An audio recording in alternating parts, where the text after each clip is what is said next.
Sticks and stones may break your bones, but words will literally kill you.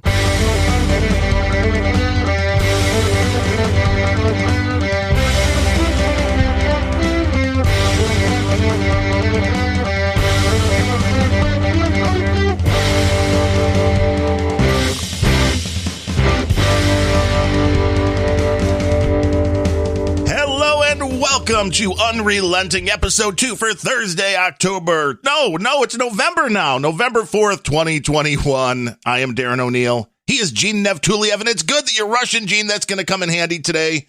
How are things down in Texas? Well, I think things are all right. There's too many Californians, but the weather is getting better. Well, they keep coming, Gene. They keep coming. You got to start shooting them. I wish we could. Is this not a law yet? I mean, this seems like something that could be before California the Texas season. I think having California season would be interesting. The way it would have to work, it would be that if they leave the Austin metro area, then they're subject to be hunted. You got to keep them wrangled in the reserve, and if they wander out of the reserve, then it's open season. That makes sense. Makes perfect sense. Yeah. But it's not just California. It's New Yorker types are coming here as well. And I've seen this for a number of years. But I don't think a week goes by where I don't find somebody else had just moved to Austin. Like somebody that I've either watched or listened to. And quite often Twitch people, YouTube people, all kinds of streamer types. And the latest one, and why I bring up New York, is Michael Malice. He just moved to Austin. And I think this is part of the Joe Rogan move there. Therefore, it's probably a good place for me to move if I'm a podcaster as well. It's possible. Now, I had a theory on Planet Rage with Larry Bleidner this week, and I'm wondering that all of these Democrat cities that are turning into complete and utter hellholes, do you think they're doing that because they know the only way for them to take political control of the country is to have more people that think like them in, Chicago, Los Angeles, New York, San Francisco? They need more people like that in the other parts of the country. So they make it so bad where they are that they leave and they go to places that, have up until then not sucked, which would be everywhere else. Well, I think that's a creative theory. I applaud your creativity on that one. I think realistically speaking, they assume everybody is just like them and are shocked that people are leaving. They don't like it here. People are pooping on the street and shooting up. What's not to like? But it's the best place for not having cops violate your rights, though. That's what's important. Yes. Yeah. Everybody else is going to violate your rights, but the cops won't because they're gone. No, but they'll send a social worker to come and help you when your rights are violated. I always love when a social worker comes to take care of a 300-pound guy who's high on meth, who has a weapon. Yes. Well, you're going to run out of social workers. Yes, you're going to. Yeah. You better have a lot of social workers. This isn't a video game where they just keep respawning. Or is it? Maybe. It could be a computer simulation. There is that theory. At this point, looking at games like Grand Theft Auto, they just don't seem nearly as fictional anymore.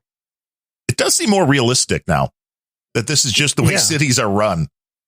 Yeah, it's just that's kind of how it happens. And, if you steal less than $1,000 in San Francisco, it's not really considered a crime anymore. Right. It's like $950. That's a weird number, but same thing. People go shopping, fill up their grocery carts full of products. And I'm not talking about food here. I'm talking about clothes and, durable goods and things. Yeah, they're doing it to CVS. They're doing it to Target. Go right through the cash register and out to their car because there are zero consequences for stealing. Right. So when there's zero consequences for doing something, why are people not going to do it? Which is why all these stores are closing now in places like San Francisco.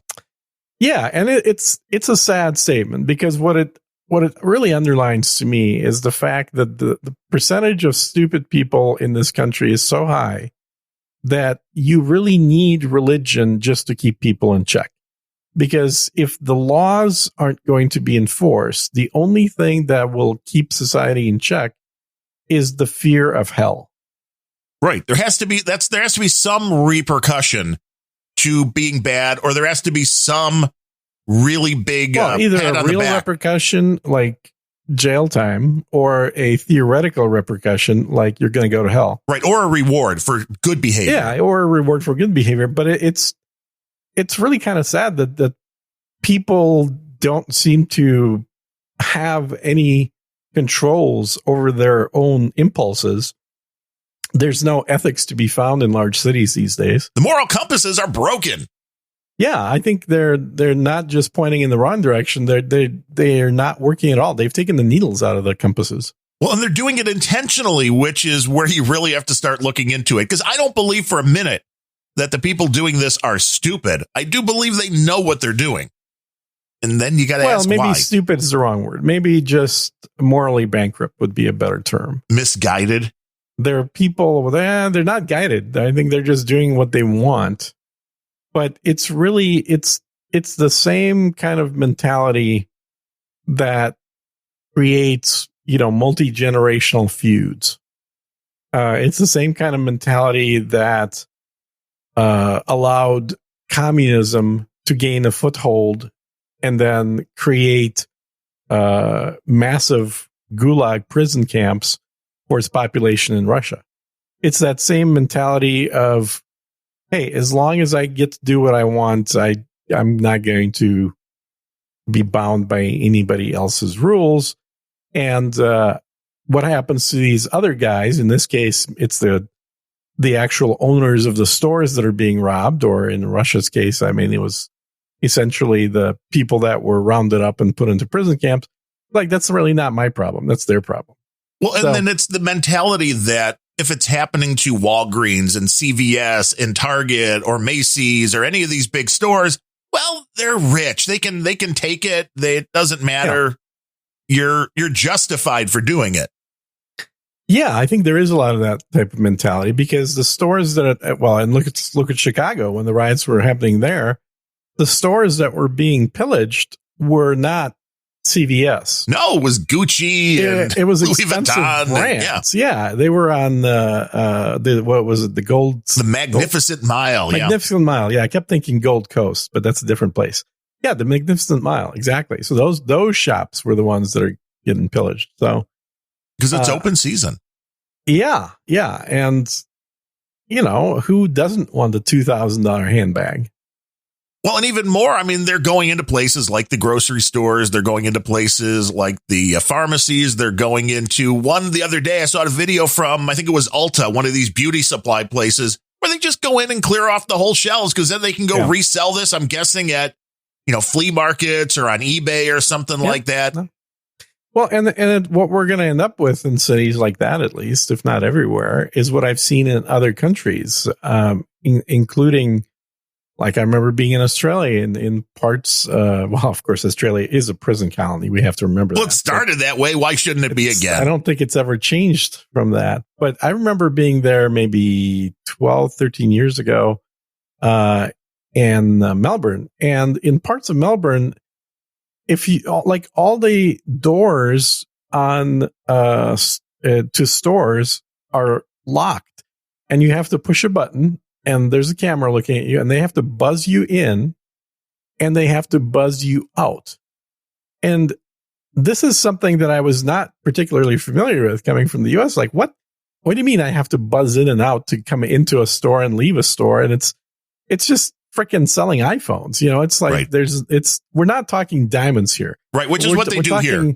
For the jewelry stores. Cheap in Chicago? Yeah. Well, even in the suburbs, for a lot of the jewelry stores, they have to buzz you in because they don't want to be robbed. Yeah. In Texas, I've never seen that. Interesting. I could imagine in New York, they probably have that as well, like you're describing in Chicago. But out there, it was like literally an electronics store you'd have to get buzzed in and out of because they're not confident that the people coming in aren't going to be robbing the place. So it is... It's a strange phenomena. It's essentially when people start to act more like animals, they start being treated more like animals, and it's a vicious cycle. Right. Because once they're treated like animals, they'll have even more incentive to act like animals. Well, yeah, the only way... And I'm not trying to disparage animals here. I love animals. I'm just saying that people will stop using the faculties that they have as humans, which animals just simply don't have. Well, this concept that law and order doesn't matter if you're a victim and anybody that has a darker than really white skin is now considered a victim and you can do whatever you want. It's a dangerous precedent to set because when it comes down to it, all this nation in the United States has are the laws, and that's what keeps things from crumbling. We also have the guns, too. We do have the guns, which makes it a little harder to commit crimes in some areas. Although, like Chicago, there have been multiple cases where, no guns, where homeowners who had a gun illegally, a bunch of armed guys broke into their house. They gunned those people down that broke into their house, and then they were charged for having a gun, even though the people that came into their house came in with malice. I mean, not Mike, but they came in with malice and with weapons, with guns. But when people come into your house with guns, you can't shoot them. It's illegal for you to have the guns. So you should just sit there and get killed or raped or whatever. That's the liberal mentality. Speaking, if you have somebody in your house with a gun, your best weapon is not a gun at that point. It depends how good of a shot you are. It's a katana. Because you need to cut their arms off. I mean, okay. That will prevent them from using guns. Yeah, that seems like a logical thing. Yeah. So next to my shotgun is a katana. So which one are you grabbing? If one person comes in, I guess, where they have a gun, if they're outside the house, I'm grabbing the shotgun. Okay. If they're in the house, I'm grabbing the katana. Nice. So now you know what Gene's going to do if you break into his house. Yes. Be ready for that. Be careful of the pugil sticks. Now, the big news this week. I mean, how are you holding up after you heard that your hero, Tim Pool, had the Rona or has the Rona? I mean, what is the current status? He's well past it. He had the Rona. I don't know if I would classify Tim as my hero. I think I've always said that Tim is on a path to be the next Rush Limbaugh. I think he's doing the right type of work to advance his career and hitting the right nerves that people have. So I think more power to him for doing that. Yeah, he's building the audience, no doubt. And I like Tim in general. I've never been like this staunch right-wing conservative guy. I've always been a libertarian. Pretty much since high school, I've identified myself as a libertarian. Now, more often than not, the Republicans will be on the right side of positions that I'm on. But there are certainly positions that I'm not on the same page with Republicans on. And I think Tim, in a lot of ways, comes from the left side of the Libertarian Party, where I come from the right side of the Libertarian Party. And so he has now got more in common with Republicans than he does with liberals. But maybe 20 years ago, he had more in common with liberals than Republicans. So I don't fault him for that. A lot of people are calling him a grifter. He's just figured out that you can make more money in talk radio with Republicans. Well, I mean, okay. It didn't happen overnight. Like, he's been doing this thing, which is documenting what rich corporations are doing for literally 15 years. So calling him a grifter is a little disingenuous. Well, it'd be the same thing as calling. I mean, I give him more points on the believability scale that he is actually speaking what he believes over anybody in the mainstream media. Oh, yeah. So calling him a grifter just because he's hitting on something that's popular, or, I mean, there was a lot, including on the No Agenda show, when you heard about Rush Limbaugh's cancer, it was like, ooh, that's going to be a really big opening when Rush goes. And somebody's going to fill that, whether it's ending up being one person, and it may be Tim Pool, whether it's a bunch of people like Bongino and Tim Pool. And, I don't like Bongino. Something rubs me the wrong way about him. Which is why people listen to different things. It depends on who you like and what you like. But somebody is going to try to fill those shoes. Yeah. And I could see where if you were somebody that was really savvy and just wanted to make money, you could do that. You could go, hey, you know what? I'm just going to turn totally and be this way because that's going to make me the most money. And I don't think he's doing that. I don't buy that for a minute.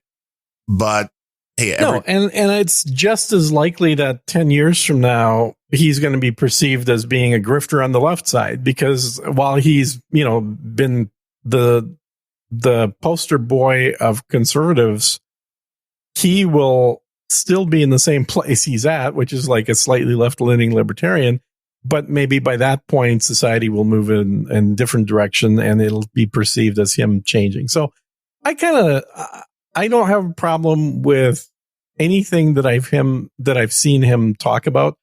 I also think Tim is extremely, what's the right word? Where people, they think that he is not nearly as, they underestimate him. That's the word I'm looking for. Yes. I think he's greatly underestimated because he chooses to dress. Yeah, the beanie. Like a skateboarder. Yeah, the beanie more than anything else. I don't have any problem with the way he dresses, but constantly wearing the cap is weird to me, because it seems, to me, and this is probably completely unjustified, but it reminds me then of a South Park character that's always dressed the same way. Literally a South Park character, because much like Steve Jobs and the South Park characters, he has dozens of the same exact color outfits. So he is always wearing the same exact clothes on every show you see him on. There's no variety ever, because he's built up this image.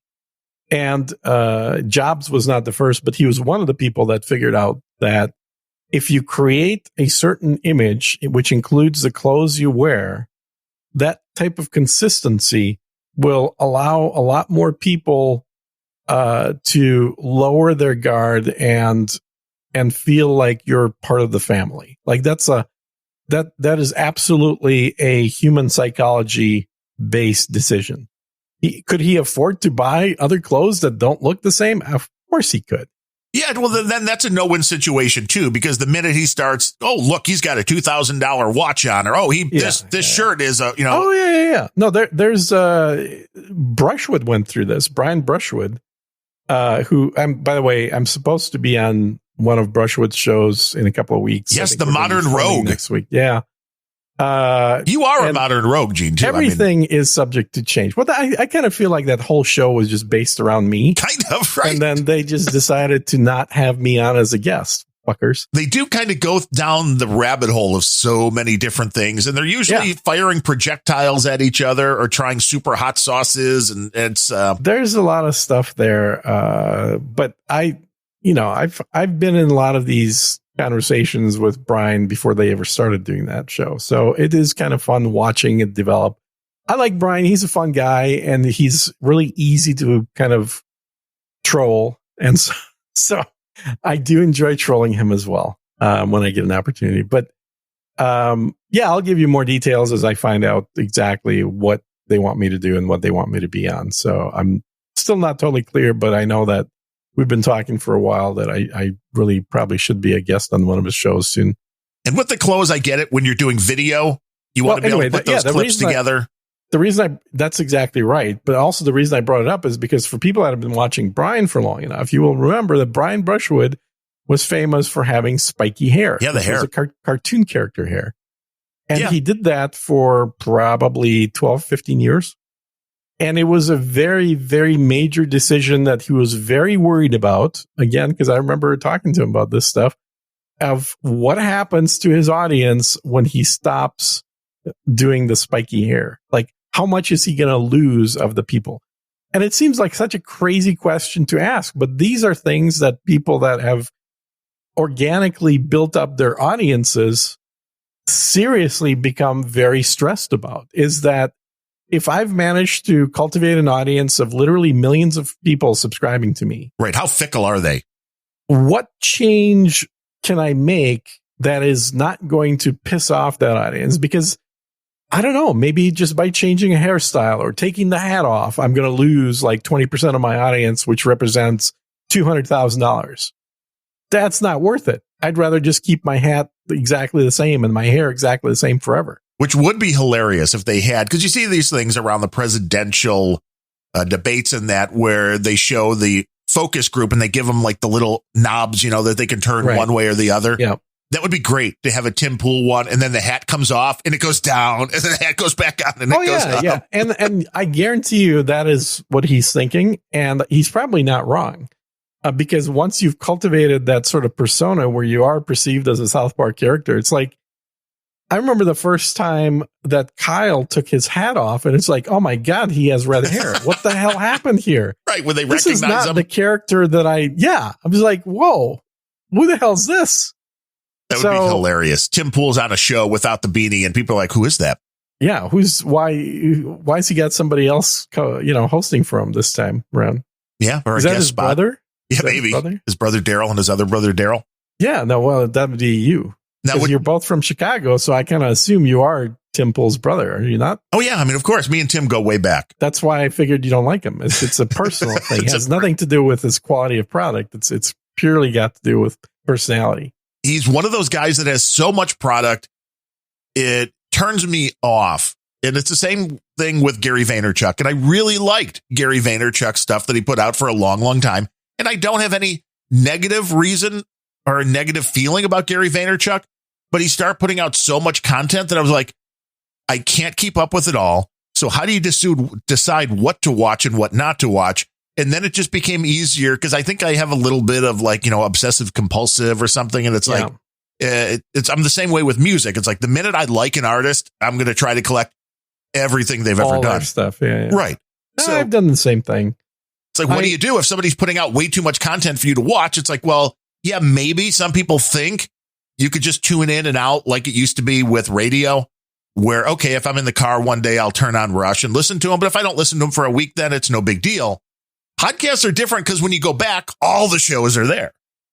That's true. And then you have the question of, do you pick it up where you left off? Or do you pick it up at the latest show? Yes. What do you do? Trolls, let me know. I'd like to email me because I'm curious what people do if you take a long respite from a show, if you go back or not.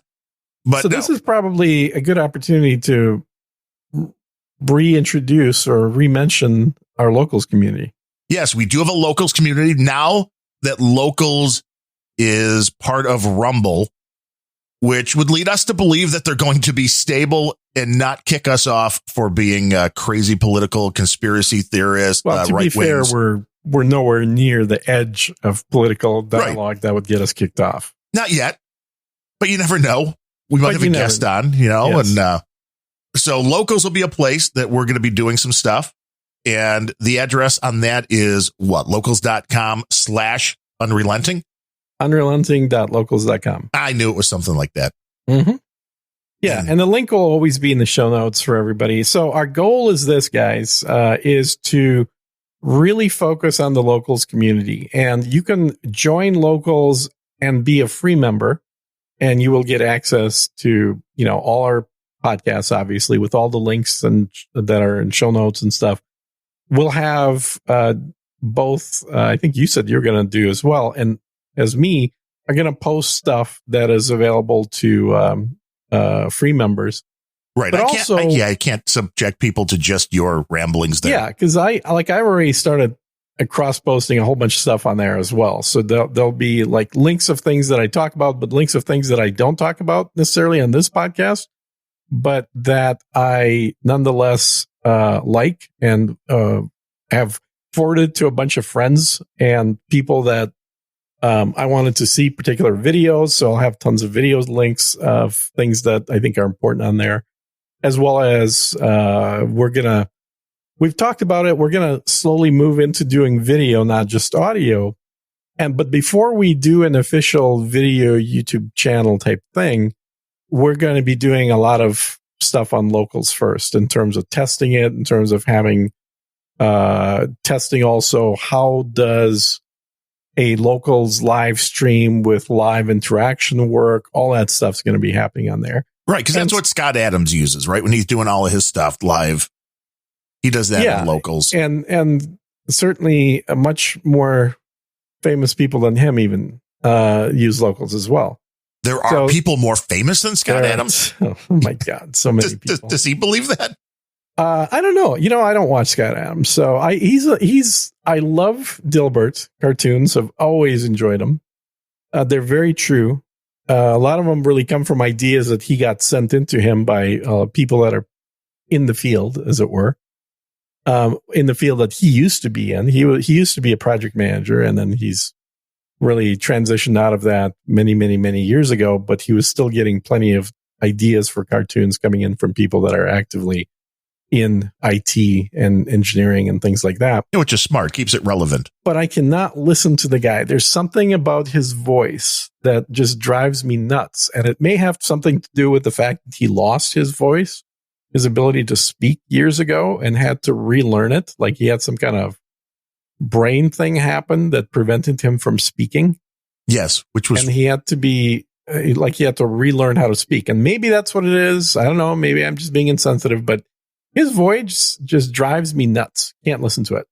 See, some people say that about you, I'm sure, or me. No, not at all. I have a wonderful, happy, melodious voice. Oh, yeah. It's the sing-song voice. Yes, and you have the angry voice. Yes, the shouty voice. The shouty voice, exactly. Now, I mean, we're also thinking now of the setting up something like the Discord for people to post links, that kind of thing, or is that all a locals thing?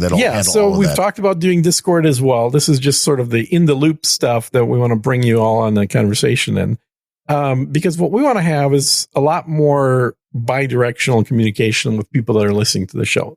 We also have to get our number of subscribers up, because that's going to be crucial now that we've created a new show that I'm no longer just a guest on Grumpy Old Ben's the way I have been for the last dozen episodes or so. Now we actually have a brand new show, which is the one you're listening to right now. And this show is going to be built with a locals community certainly for anyone that would like to contribute, anyone that likes hearing what we're putting out there as content, and get involved. And that means both financially contribute. Yeah, we're going to have a couple levels on locals, and they're both going to be very low, but enough to kind of differentiate you from the freeloaders, as it were. But also for the freeloaders and for the people that want to donate, there's going to be plenty of opportunities to interact and be a lot more involved with this show. One of the things we've talked about doing, in fact, we're kind of lining up our first guest as well. So it's not just going to be the two of us yapping back and forth at each other, which certainly we have been doing for a dozen shows and we're capable of doing. But I like to bring in a guest now and then as somebody who's more of an expert in the particular field. And I think aside from just having good information, I think that also helped to kind of differentiate the show a little bit from other shows, like, say, the one that precedes this one immediately on the stream, where there's always two people speaking. And there's nothing wrong with that. But I think that our conversation is going to be a lot more interesting when we start covering a topic that neither one of us is necessarily an expert in, but we certainly still have opinions about, if we can manage to reach out and pull somebody in who's an expert. And guess what? The best source of those experts, of the future guests for the show, are going to be the current listeners. Yeah, no question about that. And we do want you on the new RSS feed as well. I mean, we're going to be updating the old Grumpy Old Ben's feed through the end of the year. Otherwise, you can now go to the podcast index, do a search for Unrelenting. You'll find us in most of your finer podcast apps. If not, you can go to unrelenting.show and you'll find a link to the RSS feed there if you need to do it the old manual way. And we need to set up so we can be boosted and all that stuff as well to be fully podcasting 2.0 compliant, and then there's the whole question of transcripts and chapters and all this stuff there that we need more Drebs Scotts to well, do. And as far as transcripts and the pre-show and post-show, those are the types of things that we're going to be able to stick on locals right away for people that are helping us to actually make the show. So for even starting at the low-level contributor, you'll get access to the pre-show recordings, the post-show recordings, and then transcripts fairly quickly will be available as well. I'm generating the transcripts. I actually have been for the past shows as well. I've just not been uploading them anywhere because in the way that Grumpy Old Ben's was set up, the structure of that show just was not conducive to having full transcripts being available. For this new show, that's absolutely the case. So if you're hearing this live, well, you kind of get a sense of what we do pre-show and post-show if you stick around. Yes, if sir. You're hearing this as a podcast, then you probably have not been listening to the pre-show or post-show.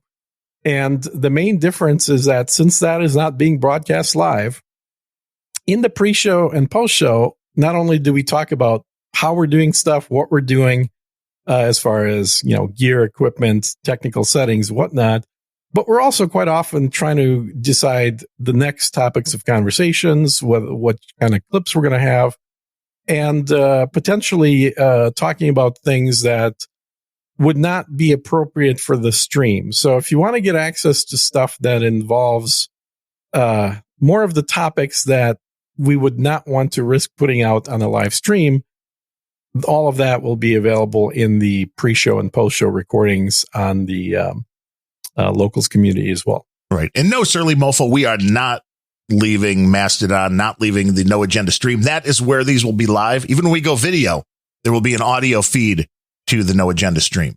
Exactly. Yeah. We're not moving. What we're doing is we're leveraging Locals and what they're able to do for us in order to create a community where we can keep people that are most interested in this show. We're still going to be very much participating in No Agenda Social. I think Darren and I are probably two of the most prolific participatory people on there to begin with. Anyway, no, CSB is. We I don't know about that. Nearly as much. I think I've done somewhere around 60 posts per day in the last few days. Damn. I'm not sure CSB is hitting those levels. He's actually got a job. But yeah, right. I don't. Right. You need some more time.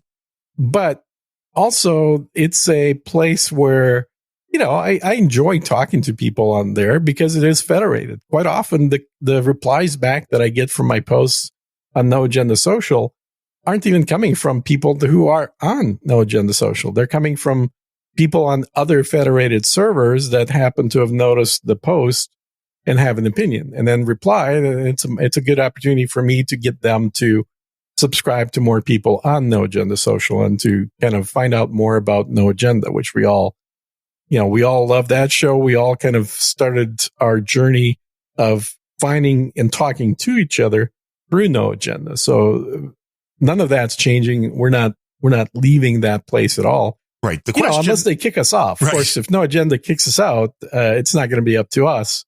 It's going to be, we're going to have to be out on our own, but we certainly don't have any plans of leaving. Right. We're just adding more structure in place. Well, it's the point of having a place where the community can be. And I know we should probably start the unrelenting room on the Zero Node server when we're doing the shows live, but we're doing it, on the No Agenda stream. So that's always been using the No Agenda chat room, the troll room.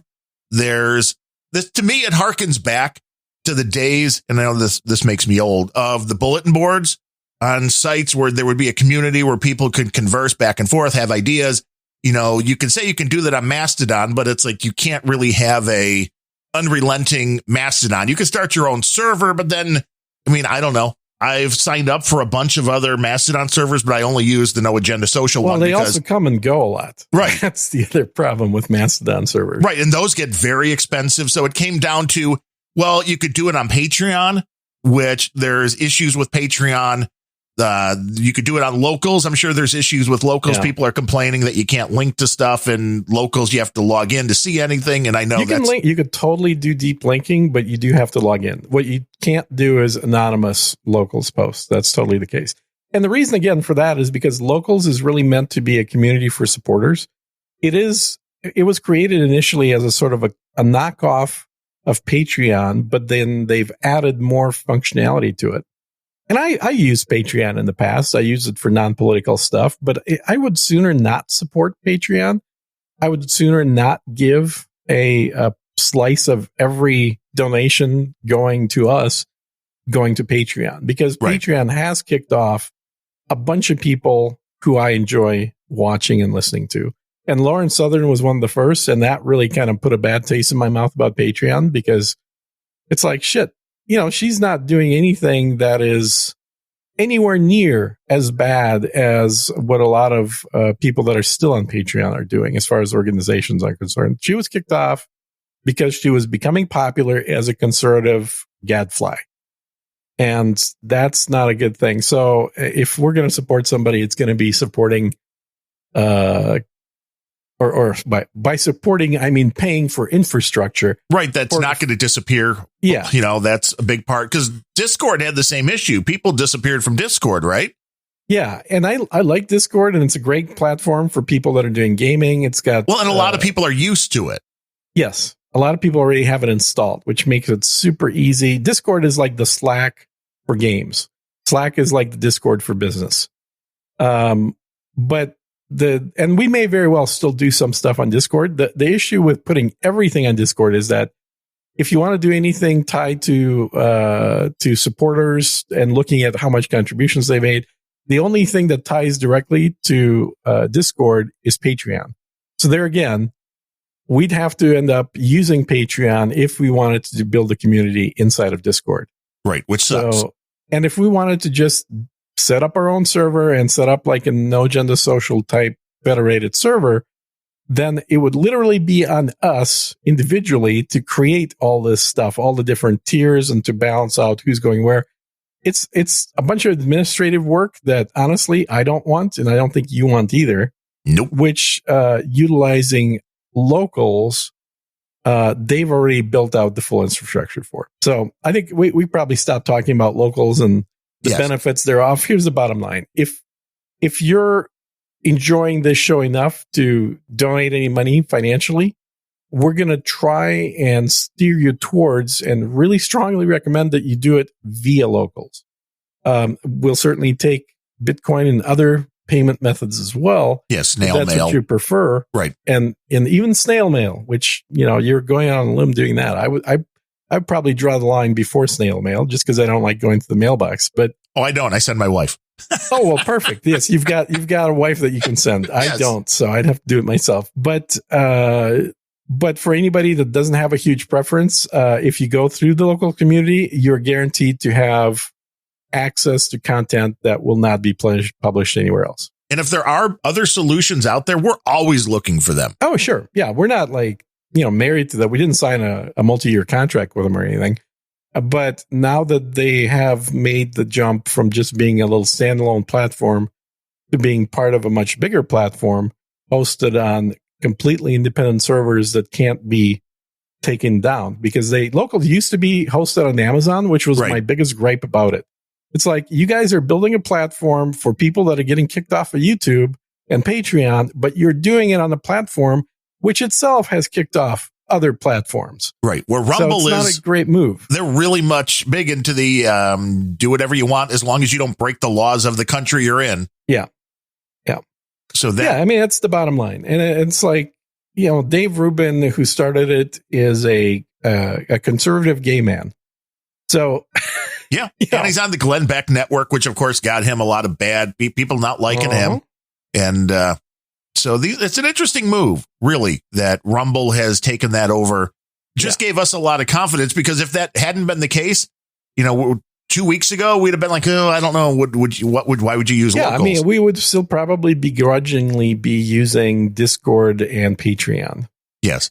Because we do still want something that creates a platform for extra content to be available for the people that are keeping the network, afloat and getting paid for. So yeah, and if it all sucks, who knows? We may just start a PHP BB again and do something like that. And I really hope it doesn't suck. Yeah, I know. But I've run a few of those, and the amount of management that you end up having to do. I mean, eventually what happens is it's always the people that are administrating these things. They try and pawn it off on some schmuck that comes along and that's willing to do it.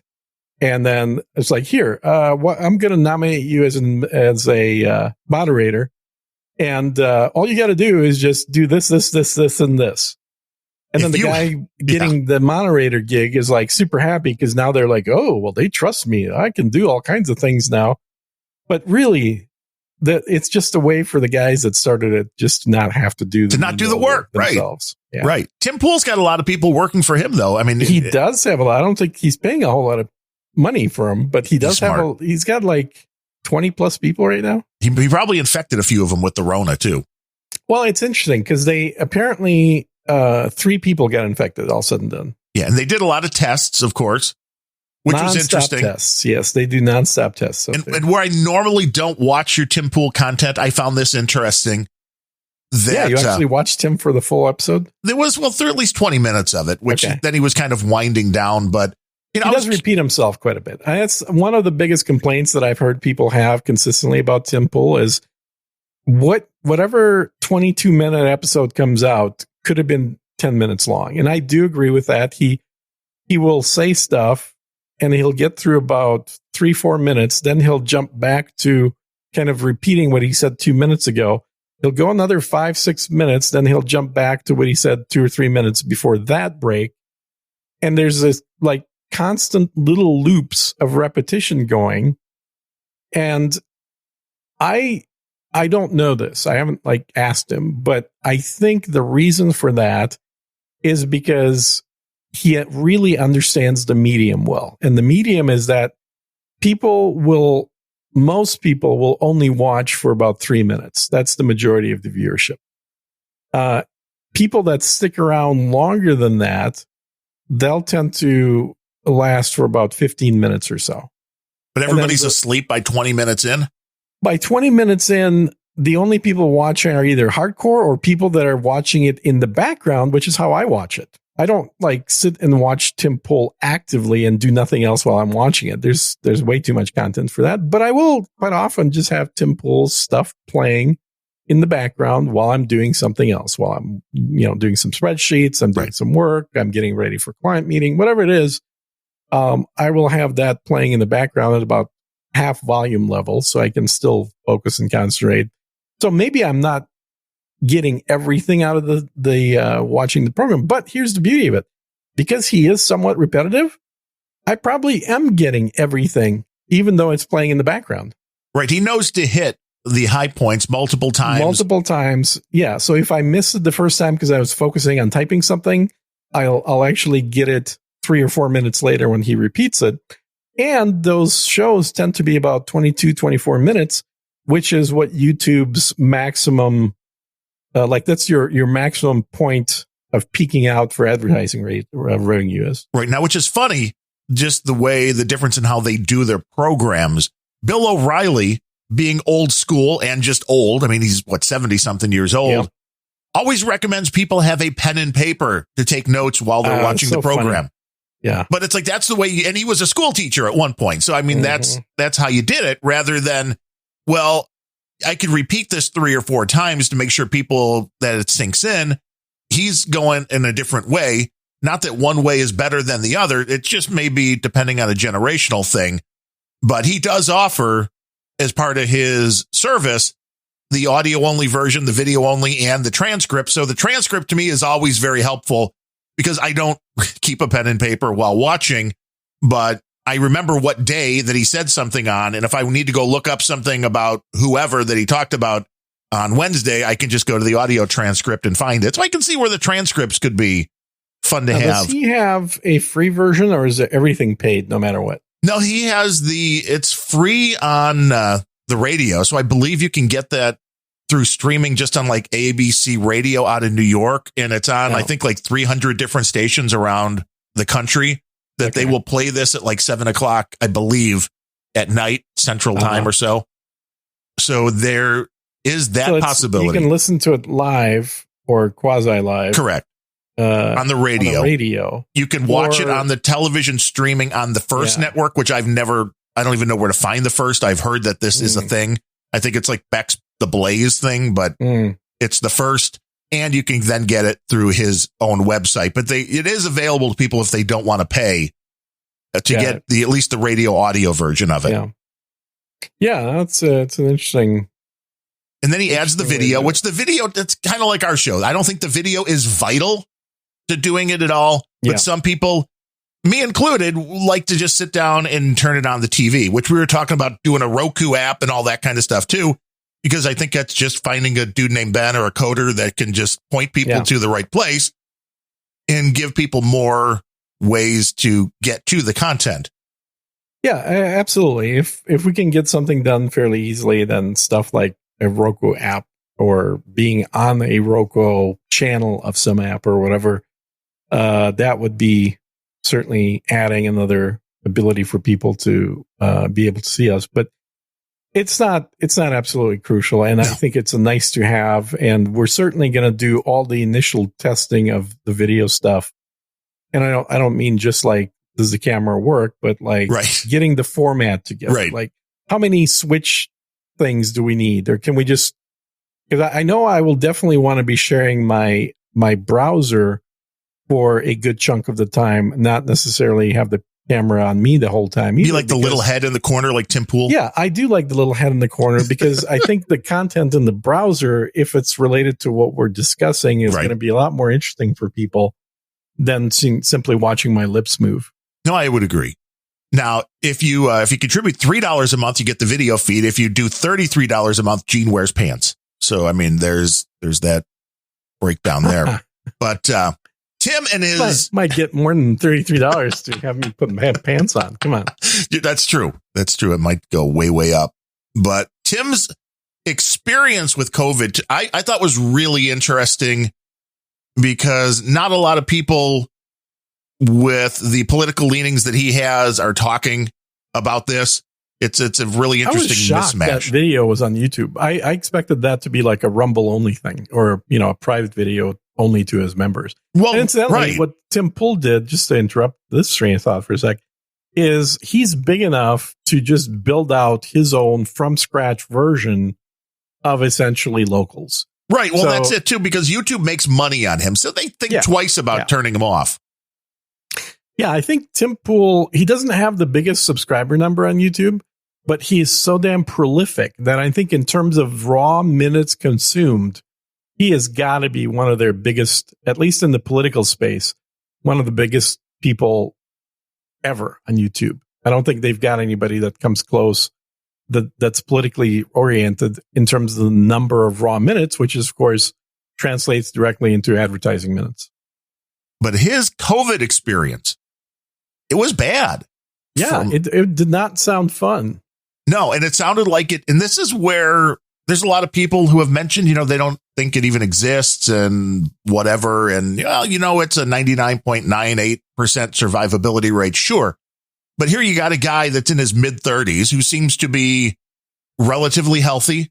Yeah. Seems to be fairly active. Some people assume he's not. But I will say for, someone who's watched a lot of his content, he rollerblades every single day, which really brings me back to the 80s. The good days. Oh, yeah. You got some neon rollerblades. Rollerblading in the 80s with everything neon. With a Walkman on? Oh, you bet your ass with a Walkman on. Absolutely. No knee pads, no helmets, just the fucking rollerblades the way they were meant to be. Listening to the Go-Go's or the B-52s in your headphones. Oh, B-52s were definitely in the mix. I can tell you that for sure. And then, so he does that. He doesn't drink alcohol, even though they have plenty of alcohol at their studio. He doesn't smoke. He doesn't do any drugs, including light stuff like pot. He doesn't vape. He doesn't smoke pot. Like, he doesn't do any of the shit that, much like me, he's also fully in support of people being able to do. Right. And I have to say, I have greatly cut down my alcohol consumption during last year and into this year, simply because I've generally only drank alcohol when it was social with other people. Right. And there's been so many less chances now. Yeah. So what I found is just not being in nearly as many social situations. I found myself just consuming way less alcohol. So it's probably good for me, I would imagine. I've never really had an issue with alcohol consumption, but there were plenty, like, you go back 3-4 years, I was at either get-togethers or dinner with drinks for at least 5 days a week. So I was drinking booze at least 5 days a week. I wasn't drinking out of the bottle, right, but I was drinking a lot of expensive wine and a lot of, after meal cocktails and things. So what you're saying, a great idea for the community would be to do like a monthly whiskey late night show where you could just, do unrelenting after dark.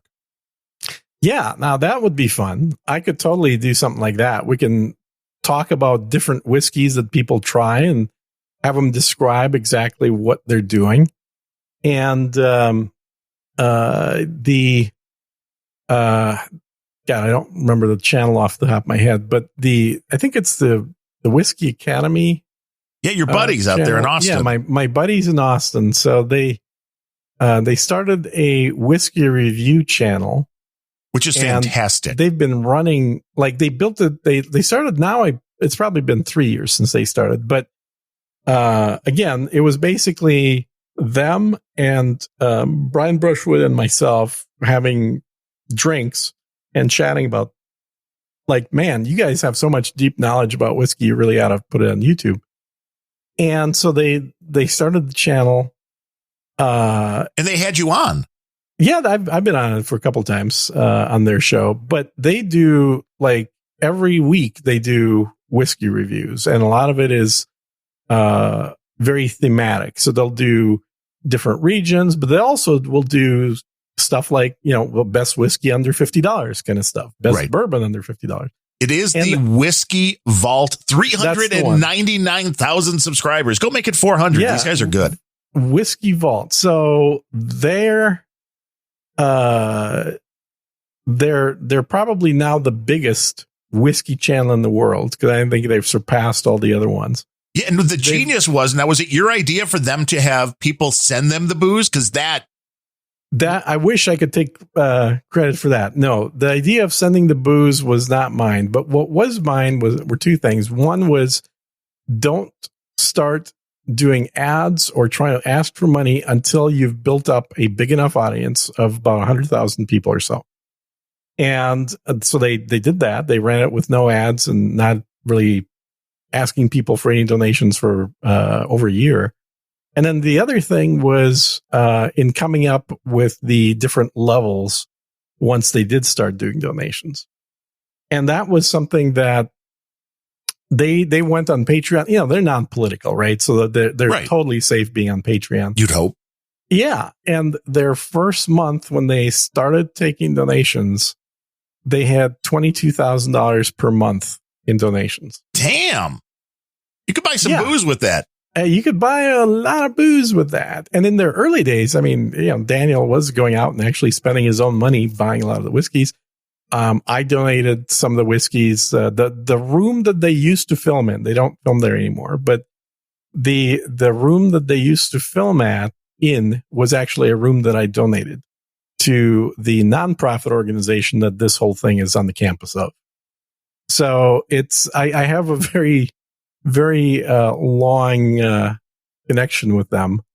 But I certainly will defer to Daniel. Well, a lot more so than I would to Rex. Rex is more of a consumer whiskey. Daniel is more of a sommelier whiskey. But they're both fun guys. I mean, the one thing I will say about Rex, he's got a great fun personality. He's definitely a troll.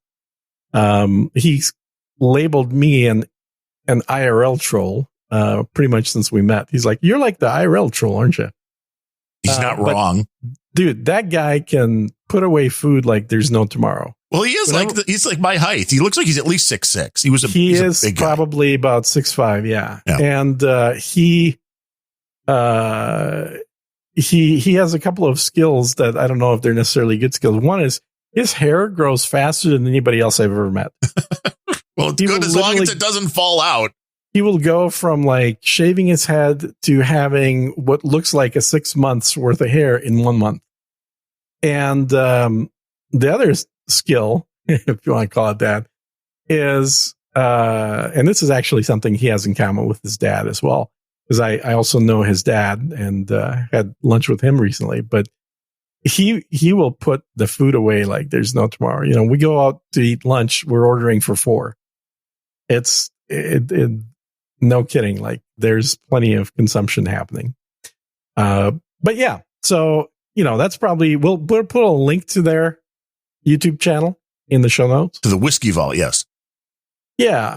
And I think they've actually got like 3 different channels now, because that's the one thing that everybody that starts actually getting big enough on YouTube realizes or is told by other people that are on YouTube is like, hey, if you have 100,000 subscribers, you'd be an idiot not to create a second channel because at least half of them will subscribe to both channels. And so instead of just putting more videos on your main channel, you split your videos up into 2 channels.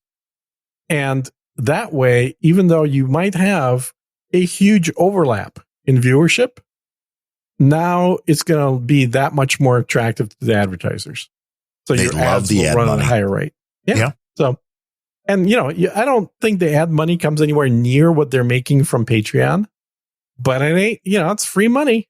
You're not going to turn it down. If you get 20 grand off Patreon, another 6-7 grand off of YouTube, that's money. And how we got down this rabbit hole from Tim Pool's In Good Shape, I'm not really sure, but well, I think you kept changing the topic, if I recall correctly. Right.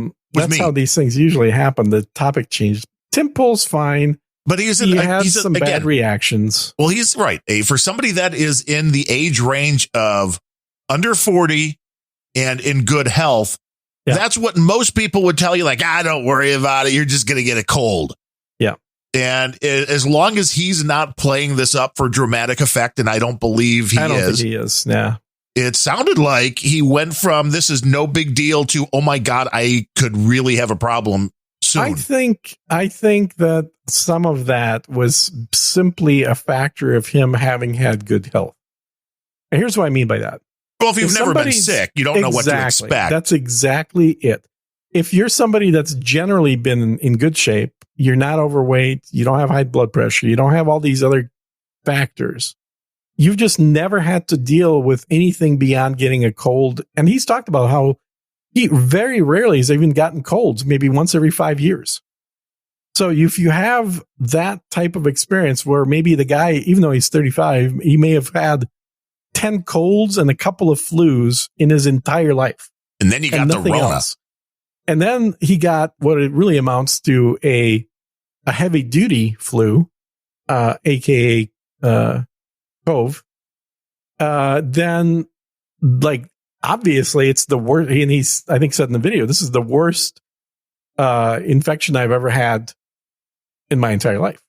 Yes. But it's not because he's had a bunch of other infections. It's because he hasn't had a bunch of other infections that this is the worst.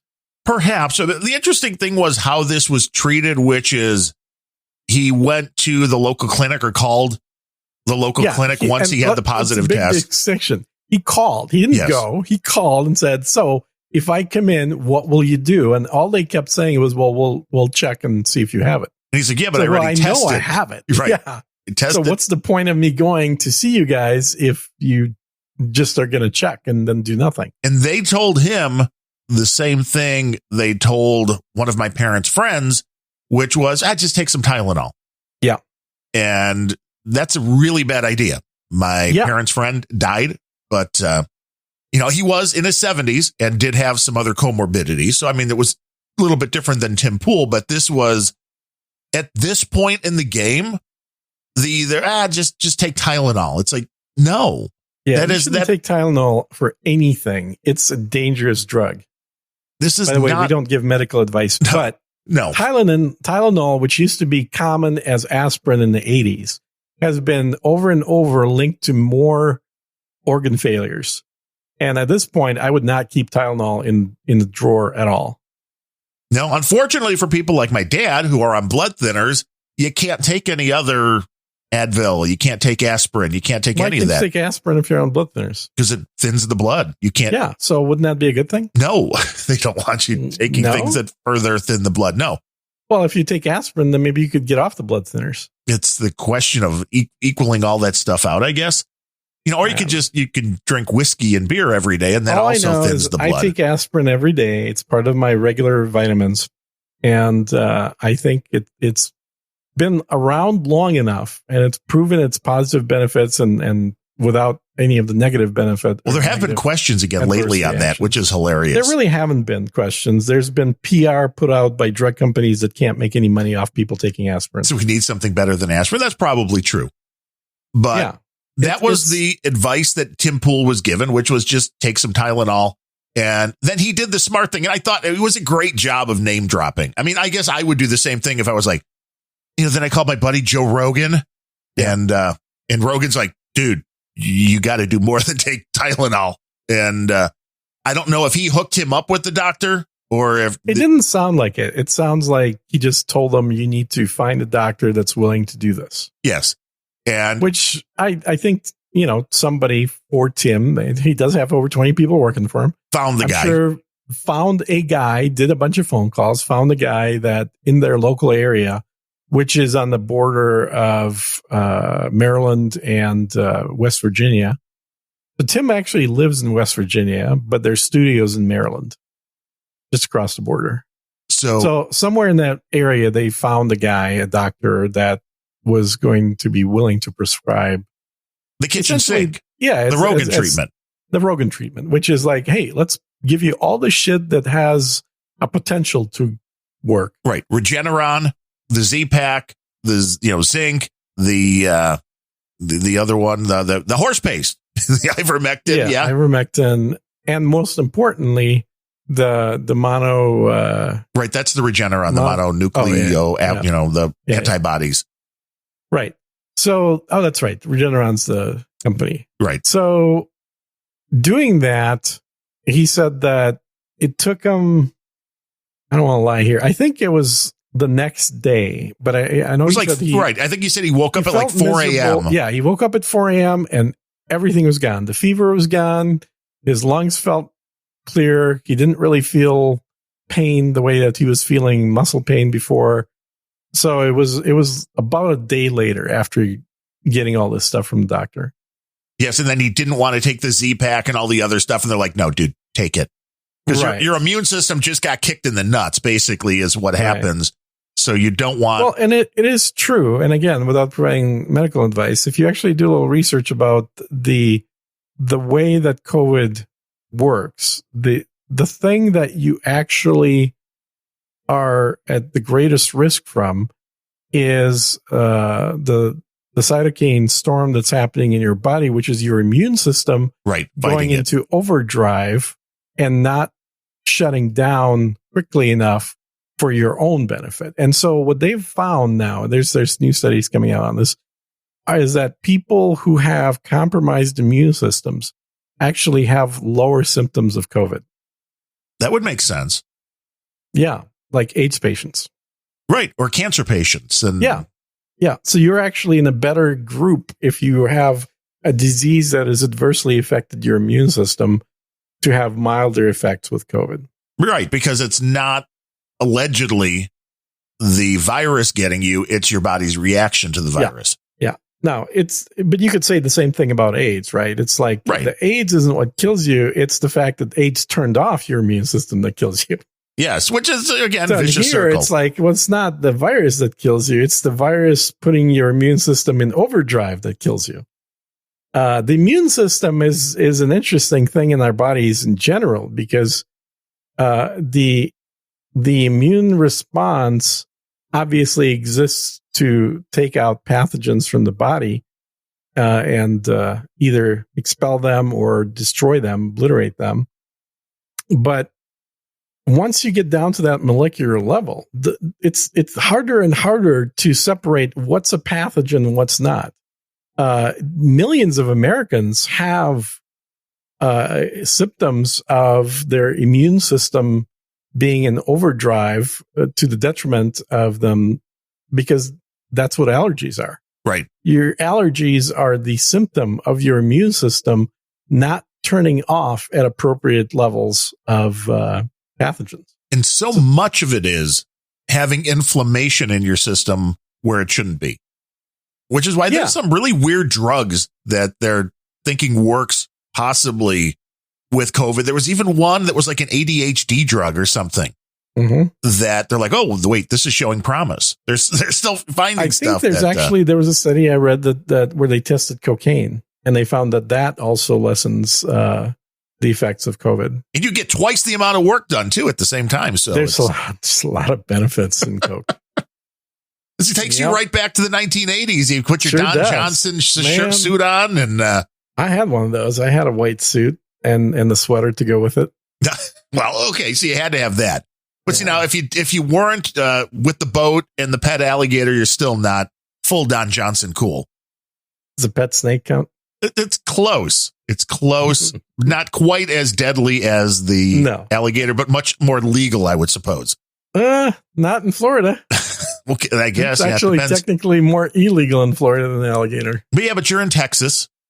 Yeah. It's in Texas. I'm definitely legal in having a 20-foot reptile living in my house. Vox is currently getting over the coronavirus right now, and she wants to know where you sign up for the cocaine treatment. Dr. Gene will take care of you. Yes, we do not provide medical advice in this show. I've said it numerous times at this point. Yes, if you take medical advice from a podcaster, you probably have bigger problems. Here's the thing. If you take medical advice from anybody that's in front of a camera or a microphone, you probably shouldn't. Yes. Get a doctor that you trust. Yeah. And it includes Dr. Oz. It includes all these quacks that have really shifted to being entertainers. Right. And away from being doctors. In fact. Well, they're generalists. That's all they are. Will only be generalists. That's right. They're totally only generalists. Dr. Fauci, I don't expect you today to admit that you approved of NIH funding for gain of function research in Wuhan, but your repeated denials have worn thin, and a majority of Americans, frankly, don't believe you. Even the NIH now admits that EcoHealth Alliance did perform experiments in Wuhan that created viruses not found in nature that actually did gain in lethality. That was obviously a clip from Rand Paul. Right. The fact that I know his voice leads me to believe there's been too much of this stuff going on. Yeah, because his voice isn't particularly soothing. But he is an actual doctor. He is a real doctor, yes.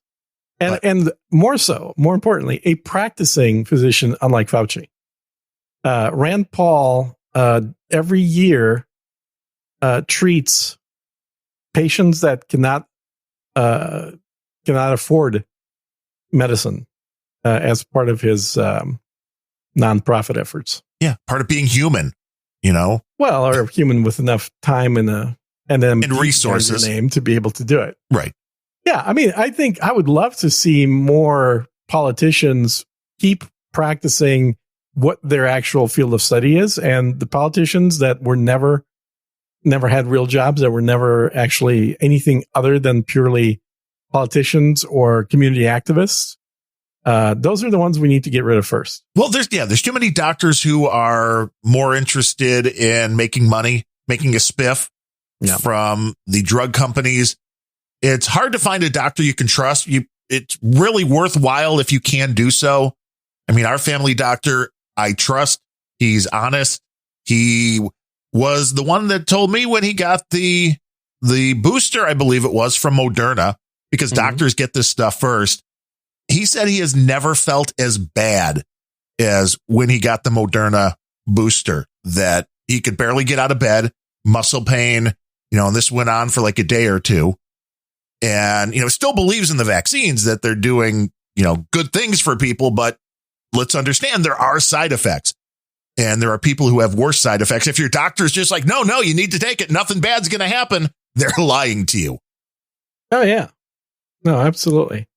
I think there are doctors that really treat their jobs much like auto mechanics, where they clock in the morning, they go next with each patient. They do whatever the most expeditious thing is in terms of prescriptions, and they move on. And then there are doctors that actually give a shit about their patients. And there's fewer and fewer of them. Right. Because the idea of a private practice is disappearing in this country. Most doctors are just employees of health organizations these days. And a big part of that, and again, I've had this conversation with my physician, a lot of this is because of the government regulations and things like Obamacare, which is making it harder and harder for doctors to make a living that is worth dealing with the crap. I'm like, I don't know. The people like Taylor Swift can make, $50 million a year to just go sing. It's like, I don't know. I think doctors should be able to make a little more than $100,000 or whatever they're making at the normal level of being a GP. Well, I think it's a little more than that, but it's in the ballpark. I don't think it's crazy money. I think, I think the average solo practitioner, private practice guy probably still pulls in around 200, 220. But certainly working for a hospital, they're probably down to 150, 180. But Tim Pool, so he found that doctor, got him the kitchen sink. Did we not finish with Tim Pool yet? And he came back around. I'm still wondering now, is he a guy? What the question I wanted to ask, because you watch him all the time. I have no idea what Tim Pool's stand is on vaccines. I know he would never want anybody to be forced to it, but I'm wondering if he's one of these guys that is pro. Has he taken it? Do you know? I'm guessing not. I think he would have said if he took it, and he's never said it's anybody's business whether he took it. So that leads me to think he did not. Makes sense. But he did say that of their staff, of the 3 people that got COVID other than him, 1 was vaccinated and got COVID. Second one was unvaccinated and got COVID. And the third one tested positive for COVID, so theoretically had it, but he had no symptoms and he did have a vaccine. So he says, based on that, it certainly seems like the vaccine may do something good. It is certainly not guaranteed to have a positive effect. But, of the 3 people, other than him, 1 didn't have vaccine, got COVID with symptoms. 1 did have a vaccine, got COVID with full symptoms. And 1 had a vaccine, had no symptoms, but was showing infected. Which we know the tests are crap, especially the home tests. I'm guessing. No, but they did. So they didn't just rely on PCR. They did antibody tests. Okay. So that makes sense too then. Yeah. So they went to that effort at that point because they also said that all of 3 of these people showed not infected with COVID on the PCR test. Ooh, that is interesting as well. Yeah. Mm-hmm. I wonder how many cycles that they were running them at. Yeah, not enough, obviously. Obviously, jack those up. No. So, I mean, that was an interesting story. And he seemed a little uncomfortable with making himself the story, which I enjoyed because, that's not, if he was a little too gleeful about all this, then you'd feel like he was full of crap. But this seemed like a 25 minutes of this happened. And I feel like I have to tell you about it because what it was. Yeah, because people are going to wonder. He also, I think, graded people a little bit the wrong way by kept talking about it. And I'm sure the media will say that I took horse deworm. I think the media has moved on from that. I don't think anyone gives a shit what Tim Pool took. Yeah, after Rogan, nobody's going to be like, now Tim Pool. Yeah, it's like, okay, first of all, Rogan's got a much more recognizable name, been around much longer. He may be on the downward spiral at this point. Maybe he's not, but he certainly may be. Rogan I'm talking about, but Tim Pool is very much in the up spiral, and he has a long way to go until he even gets to Rogan's level of notoriety. So, even further until he gets Rush. I feel like he's on the right trajectory. That's all. Yeah, he is a voice of a generation. I will give him that. Yeah. People are listening. People are paying attention. That's always a good thing. And his entourage of not guests, but the regulars on his show, like Luke, I forget his last name, the Polish guy, Ian, I forget his last name, the idiot. Ian the idiot? Is that what he goes Ian by? The idiot. Yeah, that's why I go by him. We can have a Polish guy on the show. We just got to call CSB up. Oh, well, that Polish guy doesn't have a voice, unfortunately. Oh, yeah, that's bad for podcasting. With CSBs. You kind of need a voice to be on a podcast. Yeah, oh, well, that's true. But speaking of non-American dudes, you want to talk about Putin? Yes, Vladimir Putin. And I normally, when you send me videos, I'm usually just like, oh, Jesus, she's sending me more videos. I don't have time. It's usually Tim Pool, to be fair. So when I saw this was Vladimir and your tag on this was, hey, he sounds like O'Reilly. I'm like, okay, I'm interested. What did Vladdy say? And I watched the 10 minutes. And had to read along because I don't speak Russian. And I was going to ask, is the translation accurate? You'll know that. Oh, yeah. I think it was written in English originally and then translated back to Russian for him. Ooh, interesting. But I thought this was 10 minutes about that, obviously. If Vladimir Putin was an American politician who gave that speech, I'd be like, this guy, I'd vote for him. That's I sent the clip to Adam and I said, if this guy ran in the US, on the GOP ticket, he would get elected in a heartbeat. And he made so many good points that Russia has been through this cancel culture. It happened before the internet, but they've been through this. Yeah, 100 years ago, literally, when the communists came in, they absolutely instituted cancel culture. The same thing happened to China, incidentally, shortly thereafter, and it was called the Cultural Revolution. It's a relabeling, rebranding, and redefining of terminologies to ensure that everything aligns with the dominant culture or the dominant political culture. And by dominant, I don't mean the majority culture. I mean the people that are in charge, the ones that are dominating the political scene. Their culture is the one that they bring the whole country to be aligned with. Right. So he made very good points about that. He called out specifically things like reverse racism, to where in order to be perceived as being non-racist, you have to engage in racist activities. Right. Well, this is it now. And I mean, there are people that are not racist in the least that are noticing things like, I'm sitting there watching TV and all of a sudden it's like 90% plus of the actors and actresses on commercials are black all of a sudden. Mm-hmm. That's just because you're a racist. Right. Of course. That's it. Yes, it's for noticing that. It's an overcorrection. You're exhibiting racist behavior. Because if they're systemic racist behavior, I might add. Yes. And that O'Reilly talked about that yesterday, that he's tired. And he thinks this is exactly what happened in Virginia. And we can talk about that too, was that the overall average Joe was tired of all of this stuff, that you're a systemically racist person and this is a systemically racist country. And, we'll teach your kids whatever we want to.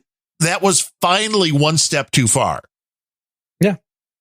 And Vladimir hit on all this, and his style, as we were talking about, I believe before we started the recording today, was he's not very vehement. He's not a Hitler type, not loud. He's not shouty like me. No, he's basically a businessman. I mean, that's the thing is if somebody doesn't just see a photo of Putin with some translations below it, but you actually listen to him speaking, he sounds a lot more like a business guy that just found out about some problem in, constructing a new building or something. And he's like, all right, well, what do you guys think? What's the most expeditious way for us to move forward and fix the problem? Yes, he's a slightly bored CEO giving a presentation. He is a boring kind of guy. He doesn't get particularly animated. He likes sports. He plays hockey every week. He gets animated for stuff like that. But from a political standpoint, he would probably win an election based on the content of what he's saying, but he would absolutely be clobbered by almost every American politician in the department of just the way that they portray themselves as their leadership material. He doesn't come across as a leader, not in a bad sense, but he comes across as like a regular guy. Yes. So I'm just going to click a little bit of it because I realize most of our audience does not speak Russian, but just so you have a sense of that. Которое происходит в тех же Штатах и в Западной Европе, не наше дело, мы туда не лезем. So what he just said is the things that are currently happening in the Western world with these protests and this cultural revolution are really not of our business as Russia. Кто-то в западных странах уверен, что агрессивное вымарывание целых страниц собственной истории, обратная дискриминация большинства в интересах меньшинств или требование отказаться от привычного понимания таких базовых вещей, как мама, папа, семья. All right, and there he's saying is in these Western countries, the protests that are calling for this reverse discrimination against the majority in the interests of the minority and demand that they give up traditional notions of things like mother, father, family, or even gender. And you probably heard mama and papa in there. Right. He said that. But that's the thing is like, he's not an orator, which a lot of politicians in the US are, certainly guys like Hitler were. A lot of Communist Party guys were great orators. They they get the juices flowing by being very emotional in their speech. He's never been that guy. You got to remember, he's basically he was running the Berlin station for the KGB. He was the administrator of the Russian Secret Service in the Berlin Bureau. So he's a really good administrator. He's efficient. He's a COO.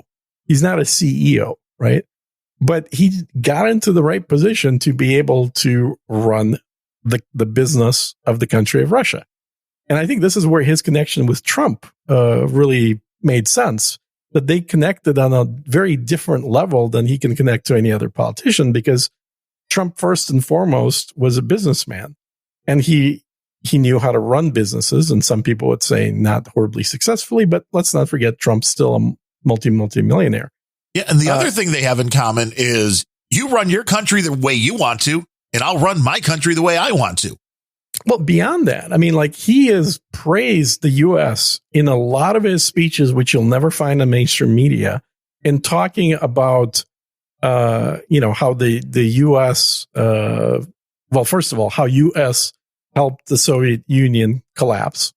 Because like every Russian these days, they look back on the Soviet Union as something very negative, because let's be realistic here, 10 million Russians were killed by the Russian government as part of the Soviet structure over the course of Russia being, the Soviet Union rather than what it is today. Right. So communist Russia is very different from modern capitalist Russia.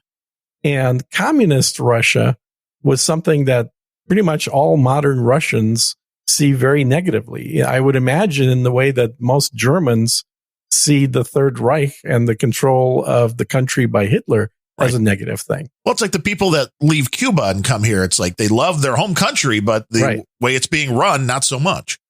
Yeah. Yeah. I mean, Cubans historically have been one of the, Latino type people that come to the U.S. and become Republicans instead of Democrats. Because the Democrats were always wanting the U.S. to be more like Cuba. Right. And they came from Cuba, and it's like, hell no. We've seen it. We know it's not good. This is not what you want to be striving for. And the same thing with Putin. And that's why in what you described in his later in that conversation, he talked about how, we've gone through this. This is part of our history books. We know what that change in culture by the minority who's in power and then starts to change the meanings of words, change what you're allowed to say, and eventually what you're allowed to think, what that leads to. And it led to 10 million Russians being led to their death for nothing more than saying the wrong thing or thinking the wrong thing. There's a lot of people that were extremely intelligent and professional that ended up serving time in these gulags. And gulags are essentially prisons. Gulag is actually an acronym in Russian for the Government Administrative Department of Prisons, or something to that effect. It's like, the first letter of each of those words, except in Russian. So a gulag isn't a physical place. A gulag is the system that runs all the prisons in the country that originally were created by Lenin in the 1920s to house actual enemies of the state, as it were, people that were fighting against the Soviet Union in its creation, but quickly adapted by Stalin to simply be where he sent political prisoners, people that publicly would disagree with him or his policies in the way that Russia was run, quickly found themselves serving time in the Gulag. Yeah, which is why. And they were labor camps. So they, unlike, here where prison is like it's a vacation spot, there it was hard labor. It was typically either mining uranium or other rare materials that regular people would not want to work doing that job. No, but I mean, Putin, he also doesn't have to yell and scream, because I think if he looks at you and just touches his nose in the right way, you disappear and you're never heard from or seen from ever again. Yeah, kind of like Hillary, I guess, right? Yeah, it's kind of that same concept. Yeah. But he went into the whole thing about how the world is in this phase that, the build back better, for lack of a better term to describe it. And his push was the way to go with this is the traditional conservative way, because it has been proven to be stable and to be long-term viable, where the stuff that they're pushing for in the U.S. and in other places now with all this woke culture, where it's been tried before, it's gone pretty poorly, pretty quickly. And this is why we need to teach history. And this is exactly why the way history is being taught is being changed. But absolutely. It makes sense. Yeah. And I mean, that's the other irony, is that Putin would totally fit right in with the GOP, because he also, while Russia also has a official separation of church and state, but he quite often in his speeches talks about faith and Christianity and, belief in God.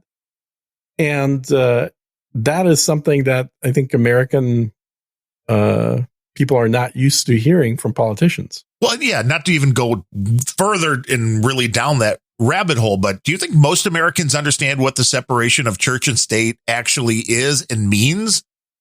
I don't think people have a clue that it isn't banning people talking about religion. Rather, it isn't banning them from being religious. It isn't banning your president. I mean, obviously we have a Roman Catholic president now, even though he may be a really bad Catholic. The whole concept behind the separation of church and state was very simply one thing: you will never be forced to be a particular religion or any religion. That's it. It never said that you can't say a prayer in public school.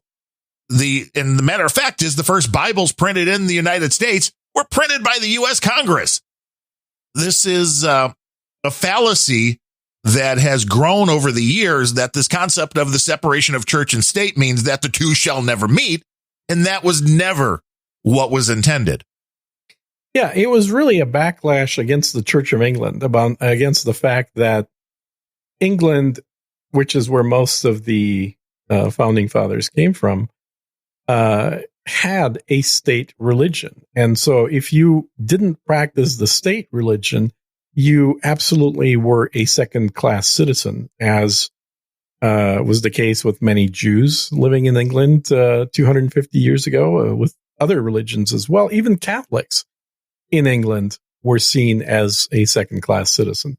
And so for this country, they wanted to ensure that there would be no official central state religion, and that the plurality of religions, or atheism in the case of guys like Jefferson, could all participate in government and in civil life without fear of any repercussions. Makes sense. It's not radical. No, and it like you said, it doesn't say that there shall be no religion. It just simply says that there should be no state official religion, and then people are free to decide for themselves what religion they would be. Now, in Soviet Russia, there was an actual ban on state religion because, of course, of the famous saying that religion is the opiate of the people. And it was quite the uphill battle for the communists to eradicate all religion from society. They still left, some churches and famous religious places as museums, as sort of, this is the barbarian stuff that we came from and now know better. But one thing that was actually kind of a shock for me was how quickly Russia returned back to religion as a society after the collapse of the Soviet Union. There had literally been 80 years where religion was seen as something that only uncivilized tribes in Africa practice. right? So it was something that was it, or was it just being done underground? And well, it really wasn't. It's not like there was a bunch of underground churches or anything like that. It was something that was really converted to superstition. It was on the same level as superstition, whether, like believing in any kind of God was seen as something that your grandma used to do as a kind of a silly, primitive type belief. Right. We've moved on. Yeah, but exactly. It's like we're post-religion now. And then shortly after the fall of communism, I want to say certainly within the first decade, it may have actually been the first 5 years, not only did all these old churches start opening up again, but there was this rejuvenated, renewed interest in religion in the Russian people. And so a huge swath of people that were born and grew up atheist had this desire to be religious. And for most Russians, that means the Eastern Orthodox Church. But, talking to people that went to Russia, and I've known a few on missions for a variety of churches, for Seventh-day Adventists, for Mormons, like they've never been any other place where people are as receptive and interested in what they had to say as they have been in Russia. Like there's very little selling of the religion necessary to be done because the audience was asking for it. Yeah, they want the product. They totally want the product. And so this is Russia went through an 80-year experiment with communism.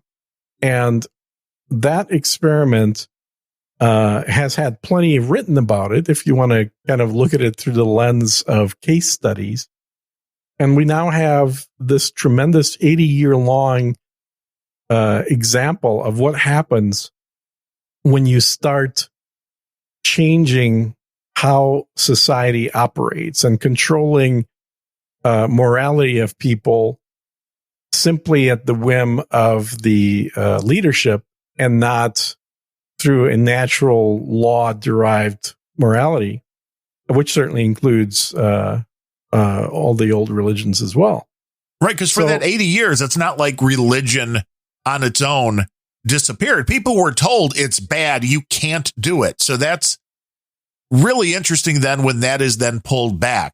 Yeah. Because it's like any kid. If your parents tell you not to do something when you're a teenager, what do you want to do? You want to do that. Exactly. And then the closest example, just so people can kind of get a better feel for what. So do you think the best way to make a society religious is to pull religion away for a period of time first? Yeah, I think it'll definitely swing the pendulum in the opposite direction. You're absolutely going to do that. That's why I think what's happening right now is by swinging society away from conservatism towards communism, which is what's very much been happening for the last few years, I think is going to result in a bigger shift of people seeing themselves as being more conservative than they would have called themselves 2, 3, 4, 5 years ago. Seeing a backlash because what's going on is not working. It really was very strange in watching that Putin clip when he starts quoting Martin Luther King Jr. I mean, it was really culture clash. That was great. Yeah. It was hilarious where he's talking about the incongruity between what Martin Luther King was saying about wanting to see his 4 children living in peace and harmony with children of other races and not seeing each other as being of a particular color, effectively being colorblind. Yes. I'm paraphrasing, but that is the essence of what Martin Luther King was saying back in the 60s. And now, 60 years later, it's all about color. The exact opposite of that being pushed forward by the very people that used to be promoting Martin Luther King. Right, because what they found out was equality sucks because then you got to work. That's a cynical way of putting it. But I think what they found out was if you truly achieved equality, they lose their power base. Right, because you're not being kowtowed to. It's kind of like if there's no need for unions, then what the hell do you have to give money to a union for? It's all these organizations that were built to address some grievance. When that grievance disappears, the need for that organization should also disappear. And the organizations don't want to die. And so they want to prolong the need for themselves. And the way you prolong the need is by dressing up as white supremacists. Yes. Oh my God. And going to the rally of a Republican pretending to be white supremacists. Right. That was a last-ditch effort. That was a last-ditch effort. But again, if you look at it from their prism, if you look at it from this, just proved that Americans are mostly white supremacists. Right. Because they voted for a guy who literally had white supremacists at his rally, and he won. And that proves that America is systemically racist. Right. Let's not mention the fact that it was the other side that sent those people. Of course. Well, they're not going to mention that, but it also, even if you do mention it, they will just dismiss it and say, well, that part's irrelevant. It's like whether somebody was a murderer or whether somebody was pretending to be a murderer. And if that murderer gets elected, clearly people don't give a shit that they elected a murderer. Well, this is where politics really took the turn for me. Maybe it happened before and I just didn't notice. But it was when Barack Obama became president, and all of a sudden, if you disagreed with his policies, I mean, if you disagreed with George Bush's policies, you just disagreed with the guy's policies. Now, if you disagreed with anything that Barack Obama said, you were a racist. And they start playing that game, which was, well, obviously people are, because they're racists. You know, it's like, that's why they're against him. It's like, he got what, 70-something% of the vote? But it's a racist country now because they don't. He got less vote than Trump did in the last election. Yeah, but more people voted. So, I mean, by, the history will go back on that he got a vast majority of the votes. It was like 70-something%. He got all the white women who just wanted to fuck a black guy. Well, there was a lot of people. That's not just that. I mean, maybe there was some, but there was a lot of people that wanted to underestimating the number of white women that want to fuck a black guy. Right. That's not my viewpoint. So I can't really speak to that. I mean, maybe you identify more as a white woman who wants to be with Barack. I don't know. Or maybe I identify as a black guy. Maybe. I don't know. It doesn't matter to me, but it all comes down to this was the vote, I think, with Obama, that people were ready to prove to the world that the United States of America was not a systemically racist country. And what ended up happening by electing the black guy was you became a much more racist country. It's really weird how that happened. It is really weird how it's almost like they didn't want him to win. I really think it's to be expected because as soon as you start trying to appease the criminal, you're doing nothing but encouraging them. This is what happens when you give in to children takers, right? Or children who are typically acting the same way. Children are naturally very understanding of human nature, and so they tend to figure out how to maneuver their actions to exploit their parents. Yes, and that is exactly what this whole society is doing. Oh, yeah. Yeah. And this is also why I am still extremely pessimistic about the midterm elections. I think a lot of people saw this little special election in Virginia happen and have a positive result for the Republicans. Like, well, clearly there's a huge red wave brewing and there's all this discontent with the way that the Democrats are running things. And there is. Then there may very well be, but I still think that is in the minority of the people. I think that what you saw in this election was the Democrats assuming that they're going to have clear victories by doing nothing. You had Democrats effectively do what the Republicans did in Georgia. But they didn't do nothing. On the last election. I mean, they sent Biden, they sent Harris, they sent Obama. They pulled out all the stops to get this guy votes. This is all fairly minor stuff. What they didn't do, which they did in the last election, and they will absolutely do in the midterms, is ballot stuffing. Well, right. That's one thing we've learned is that there was a lot of that going on. Trying to stuff the ballots. And because they really didn't think they would need to.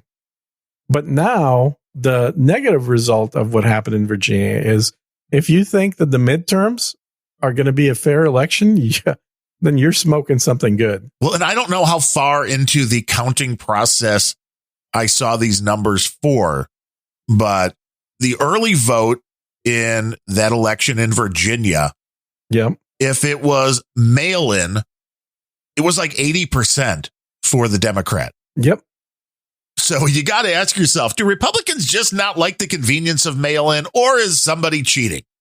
Yeah, I mean, it could be a little bit of both, but I don't think it's just no Republicans ever mail anything in and all the Democrats do. I think it's that there are some Democrats, let's not use an overly broad brush, there are some Democrats that are fully willing to do, quote, whatever it takes, unquote, in order to win the elections. And if that means getting a list of all the people who voted in the past, which is easy enough to do, you can buy that list, and then filling out those ballots on behalf of all those same people, and then sending them in as though they were filled out by those people.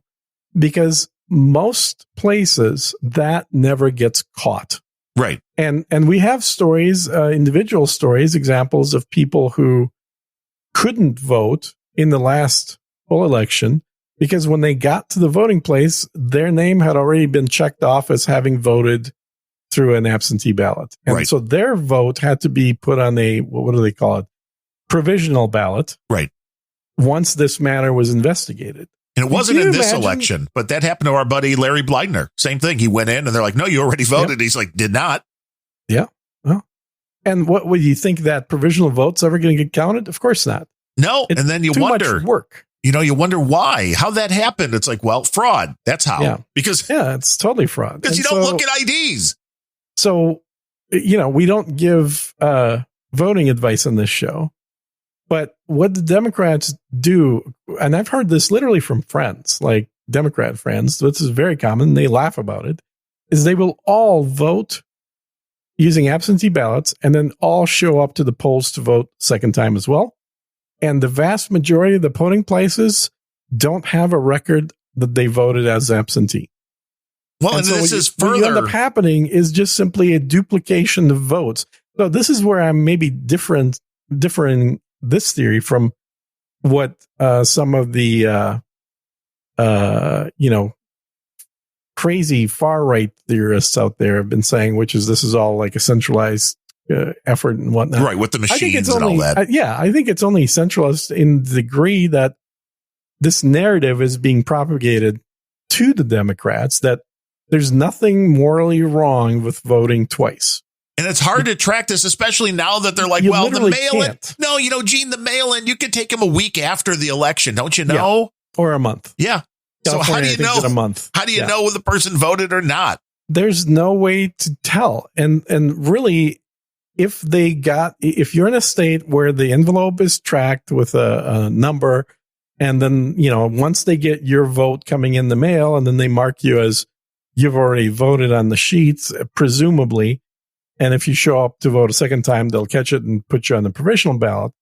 But that represents a tiny number of states, and probably of those states, even a smaller number of counties that actually enforce that policy.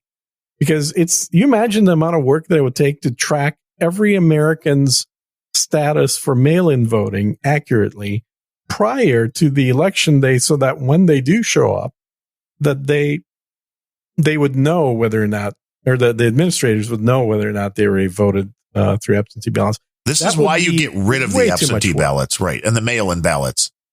Yeah, I've said for a long time, what we ought to be doing is voting with our social security number. Voting on the blockchain, baby. And that's fine too. That may come, but you need to have a vote tied to a unique identifier. Right, that you can't have and multiple votes. And the only identifier that we have that is both unique and not afforded to illegals. Well, no, a lot of illegals use people's social security numbers illegally. That's They do. I've actually run into that myself, where I found out somebody was using my social security number for something. Nice. The other thing that they're doing that's perfectly legal is what they call ballot harvesting. And this is the thing that Mark Zuckerberg gave about $500,000 for the last election cycle. Well, it's legal in some places, it's not legal everywhere. Yeah, but where it is legal, they can go door to door and be like, "Oh, have you filled out your ballot yet? Let us help." Yeah, here we've got one that's pre-filled out. All you got to do is just sign. It's even more convenient. Yeah, absolutely. So in some states, like Washington State, for example, where your buddy Bemrose lives, in that state, everybody has to vote by mail. There is no showing up to the polls because they don't want to see those people. Well, it's a liberal state, so I think that they can control who gets elected by mandating that the elections are done through the mail. It's much easier to control that versus having expectations of, last minute tallying of votes coming in from actual voter locations.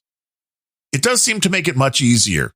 Yeah, and then the other thing that I've like, this was on, I think, the first podcast that I did for Sergine Speaks. I talked about this idea that the one thing the Democrats have done very well over the last 15 years is encourage Democrats, and particularly young Democrats, although, grandmothers too, to volunteer to work for either paid or unpaid position in your local voting precincts. Right.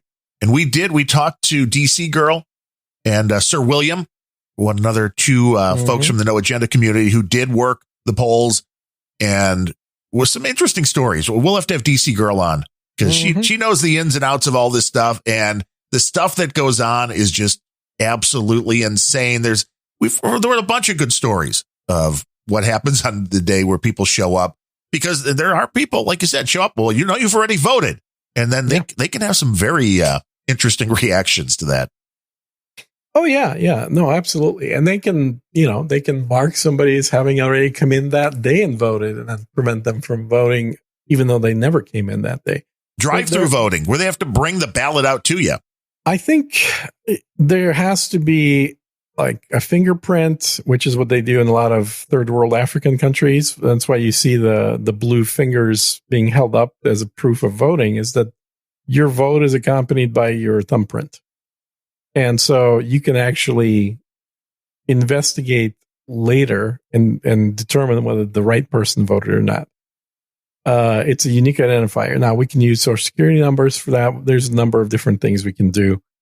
Blockchain, regardless of what method of voting you use, would be a more secure way to ensure that you've got one vote, one person record. Well, I don't know if it really makes it any easier to do that. I mean, if somebody votes before you illegitimately, then their vote gets recorded, not yours. Right, with your identifier, right? Yeah, with your identifier. It doesn't really fix the situation until you provide a unique identifier that you're going to utilize. And it has to be something that is unique to you.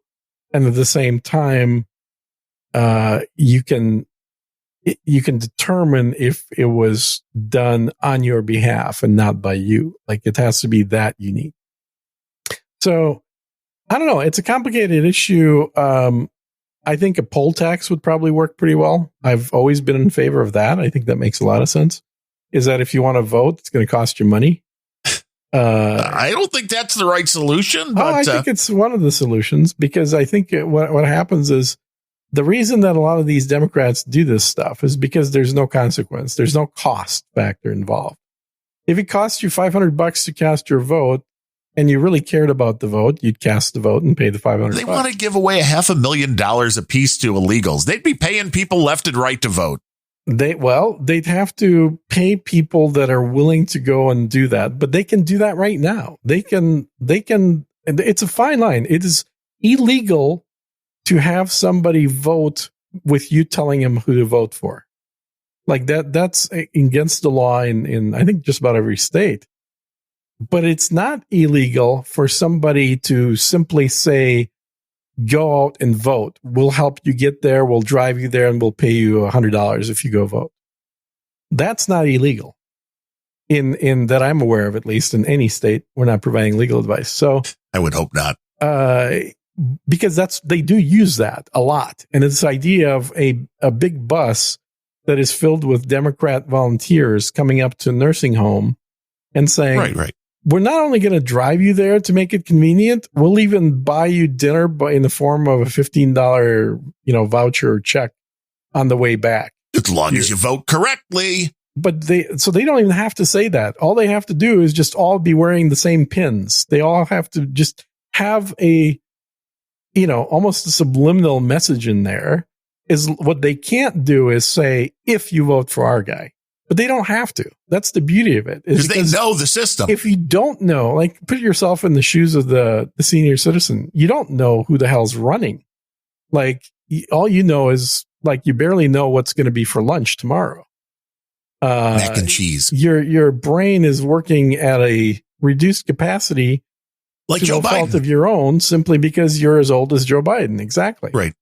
And so if somebody offers to do something which seems like they're doing you a favor, well, that's nice, then who are you going to vote for? The only name you remember is the one that's on the pin that everybody's wearing, on the button, that everybody's wearing is like, vote for Joe. Well, that's just where the insanity's we're just gotten driving to. you here. You all can go vote for whoever you want. We're just the friendly people from Joe that drove you here. Well, this is where the insanity's come down, because now it's like, well, if you actually are forcing people to go vote, that's racist, because black people, they work during the day and they can't go and vote. They're using every last. Well, I agree with that. I think I've always said fewer people should be voting. I've always contended this is one of the biggest problems in this country. Too many people voting. Too many people are allowed to vote. If you restrict who is allowed to vote to only those people where it actually has the greatest impact, which would be landowners, for example. Which was originally what it took to vote. Not just in this country, in most countries, you did not have a vote unless you were a landowner. It's a fairly new thing to be able to vote without being a landowner. Well, yeah, you had to have skin in the game. You couldn't just be a vagrant. Exactly. If you're a transient migrant illegal, they don't want you to vote. Probably should not be voting. In California, you can, though. That's why you go to California. Of course. And the way they work around that, and somebody, I can't remember who pointed out, whether it was on No Agenda or some other show, but it's a very good point, is that California still can't submit votes from illegals for the president, for federal office. Right, but you can for local. But you can for local. And where that makes a difference you get to register. Well, but beyond that, where it makes a difference is that the representation within Congress is based on what? On the number of people that are registered to vote. And the more you have, the more seats you get. Yep. And so California can get an extra few seats through illegals who can't vote in federal elections. But they get more seats at the table in the House of Representatives.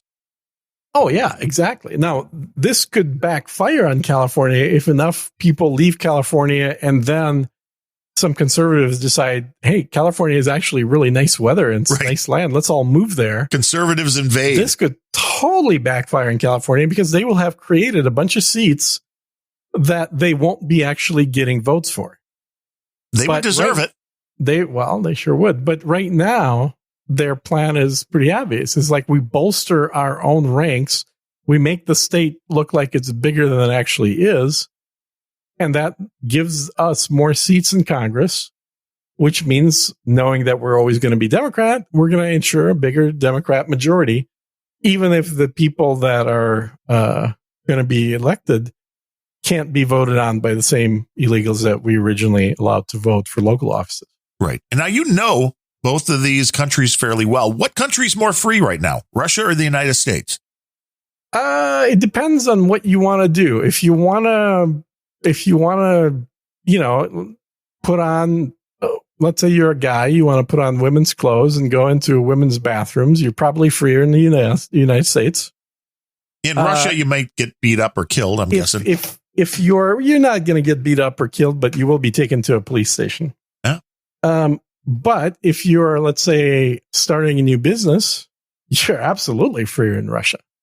So we should be incorporating in Russia. Do you know what the tax rate is for a small business in Russia? No. You want to take a guess? 1%. 4%. That's pretty reasonable. 4%. That's it. There isn't any other tax. In the US, you're going to pay corporate tax, you're going to pay individual tax, any profits you're going to get off of that. And then, of course, we still have sales tax. We have, tax on, all kinds of taxes, inheritance tax. We have a lot of overlapping taxes in the United States. Why is there no flood of people going to Russia to go into business? Or is there? Well, I'm just missing there is no flood, but there are surprisingly Americans moving to Russia. And I've watched a couple of videos of those people recently. I think I cross-posted one to No Agenda Social as well. And then I'll stick that on our locals as well. Because it's interesting to hear what they have to say. Like, and I think for most of them, it has to do with, they got hitched and their partner, they were willing to move to where their new bride is. Yeah, Russian women can be very hot. Can be. I mean, not all, but quite much. Most, yeah. Most of them are really hot. There's a wide variety of looks that are popular in Russia. But the one thing that pretty much all Russian girls do is they have a culture of making themselves look nice for any occasion, where American women think that it's got to be a major event to do something beyond wearing sweatpants and no makeup. And in Russia, a woman would not be seen ever going to the grocery store to shop for food without having great makeup on, wearing high heels, and a nice dress. So let's go to Russia. It's just not going to happen. Well, if this country allows it, it sure seems like there's more and more bans all the time. Right now, there is only one U.S. embassy left in Russia, and I think only 3 Russian embassies left in the U.S. Everybody's been decommissioning embassies. We're almost to the point where we have to go through an intermediary third party from the United States just to have any kind of dealings with Russia. The animosity that the Democrats have created has been insane. Well, they've been trying to lay down that whole Trump colluded thing for years. And, even though that backfired on them, they're still sticking with it, just like they're sticking with CRT. No, that's not real. We're not teaching that, but we're teaching that. Oh, yeah. Yeah. No, once they dig in, they don't change their tune at all. It's pretty much going to be that way forever. And it's always going to be, it's the Russian hackers that hacked the Olympics. It's the only reason that Trump ever won in the first place. Right. It's never the Chinese or North Korean hackers. It's really amazing. Well, no, it's because they're our friends. Right. Right. Yeah, sure. That's in fact, Biden was just talking about how China is entering a new growth phase and they're becoming one of the dominant players in the world. What he ought to be saying is the dominant player in the world. Right. With supersonic nuclear weapons. Yeah. That America has no response to because the military that we've now managed to have is also mostly politically correct and cares more about doing gender sensitivity training in the military than actually bothering to watch what kind of weaponry China is putting out. Yeah, that's not really good for your defense. But this is the America that we're in. Was it Kyle Busch, NASCAR racer, dared to say somebody was a retard or said retarded, and they're sending them to sensitivity training. It's like, really? This is because you said a word. Now you have to go to sensitivity training because you said a word. Mm-hmm. I'm sorry. That's not freedom of speech. That's gone. That is gone. Oh, absolutely. And again, this is why there's such a huge parallel between Russia, right around the time, maybe a little before, maybe a little bit after the Russian Revolution 100 years ago, and today in the United States, because all these same things were instituted under the guise progress, of equality, and equality in Russia. Yeah. This is where terms like comrade came from, because this is the new politically correct term for what used to be sir or madam. Now it was just comrade. Right. Blanket. Because when you say sir or madam, you're implying some kind of a hierarchical relationship, and everybody knows that communism's goal is to have a completely flat society with no hierarchy. except for, of course, the guys that are leading it, because, some people are more equal than others. And so consequently, you had perfectly normal words that were used for, millennia. All of a sudden, you mean like man and woman? Like man and woman, yeah, be deemed as, and that's, I think it happened in China even with more ferocity, where, there, I don't know the Chinese word for comrade, but whatever their equivalent term for that is, they went so far as to even mandate that men and women dressed alike to not show any kind of disparity between the sexes. That's what we're going for here, I guess. This is what was happening in the Cultural Revolution in China. Where basically they destroyed or covered up all the great Chinese historical, not just religious, but just cultural. Right, anything stuff. Historical, right? Yeah, it's like they wanted to just wipe the slate clean. Only now exists. It's 6,000 years of Chinese history was being swept under the rug to really start the history of China in the 1930s. Right, which is why it's so much easier here in the United States, because our history really only goes back to the 1600s. Yeah, I mean, that's the irony, is that the other thing, it's, I think, hard. It's not irony, but it's hard for Americans that grew up here to understand just how new this country and this idea of individual liberty is. There are lots of cities in Russia and in Europe that literally go back 1,000 years, 4 times further back than the Constitution of the United States. Right. That's how long these cities have been around. So it's once you start putting it in perspective, it's like, there have been more changes in the governments of the cities, but the cities have stuck around for many, many years. And looking at the United States, I think from an outside perspective, it certainly seems like, well, you guys tried capitalism for 200 years. Now you're trying communism probably for the next 100 years or so.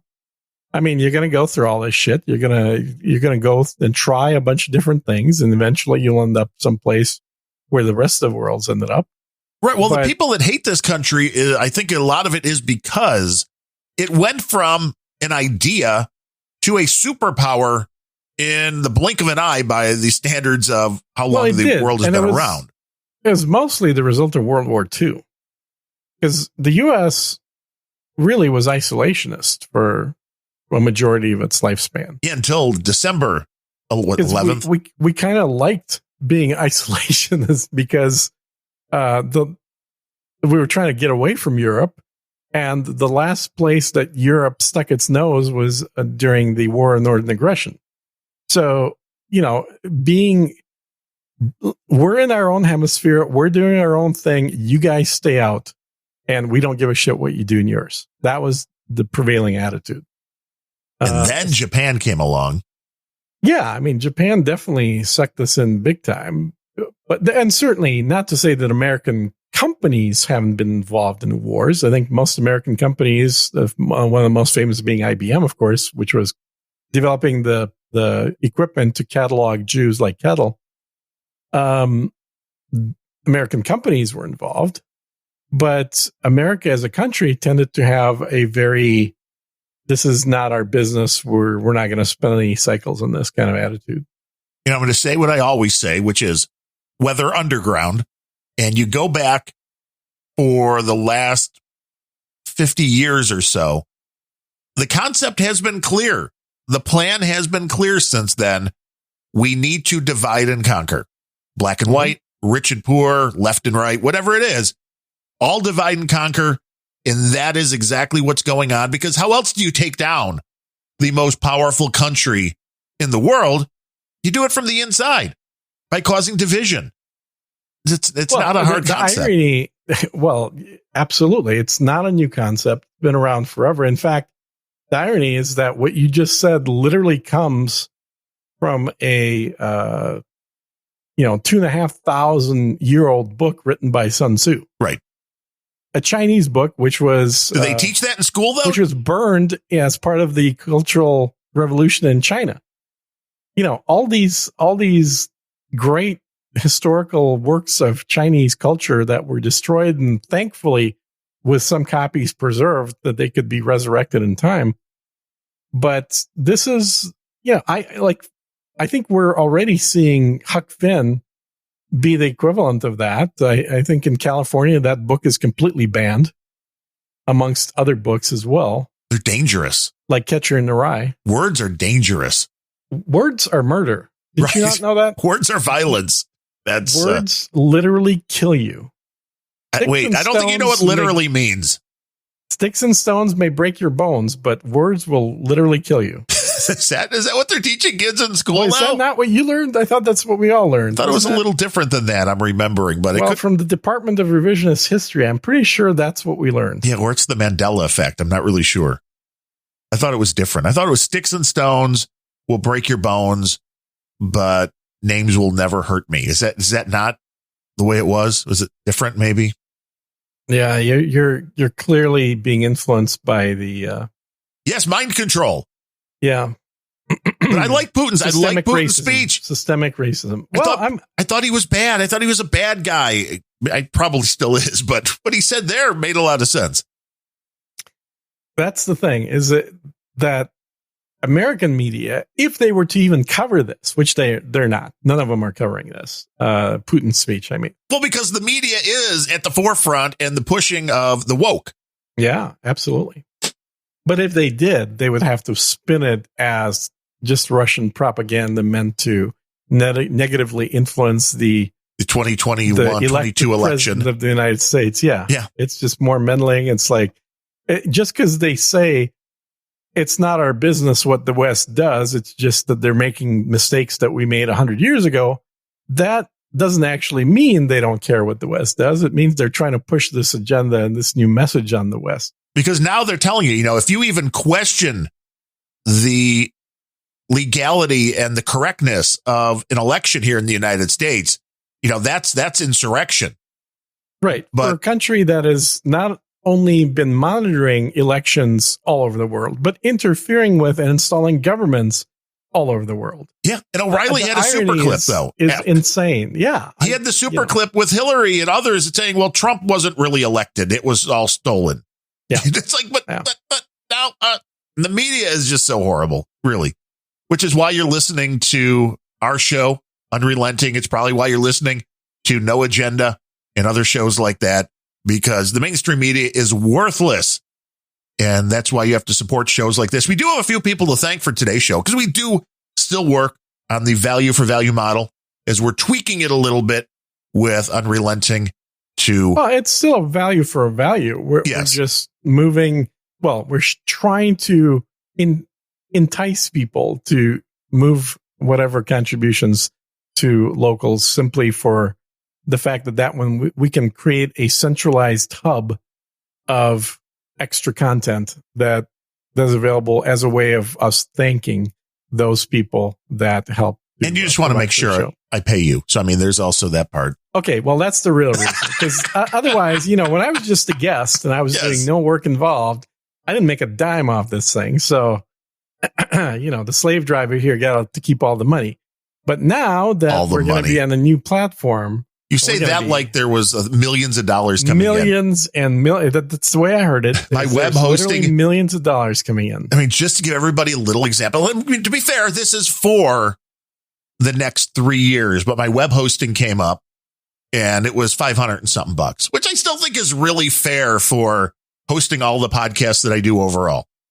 I still don't think less than $1 a day. Yes. So it's well less than that and worth it.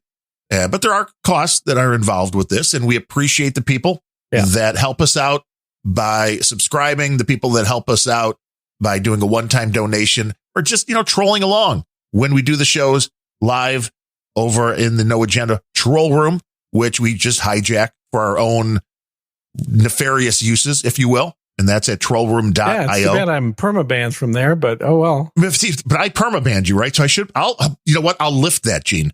Let me wave a magic wand. I'm not sure you have those rights. Now you're not permabanned anymore. I don't know, man. The way I understand it, I tried getting in there and this morning. I couldn't get in. So I'm pretty sure I'm still permabanned. Ooh, somebody else may have permabanned you then.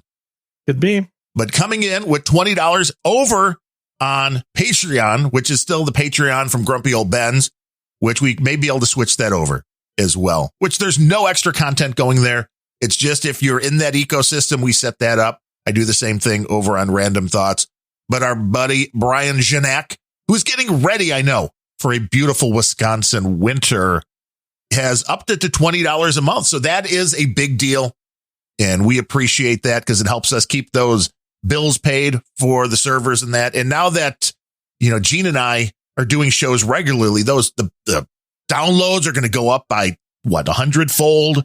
The bills are going to go up and they're going to have to keep paying for more hosting. Yeah, I might have to build out a new studio. So there'll definitely be some expenses. You do love to build out the studio. You had one at one point. I did. I've had multiple studios. Yeah. You know what? Honestly, I just love that process. If anybody wants to hire me to build a podcasting studio, you'll do it for free. You love it. You just said you love doing it. I will, I'll do my best to do it for as cheap as possible. We'll work for Scotch. I really do enjoy the process. It is fun to do that, getting all the right gear and I'm up to and including like the right stand-up table, the right mic stands, because there are also crappy versions of all of those things. And look, not everybody can have custom-made fancy shit the way that Adam has, and his is really cool.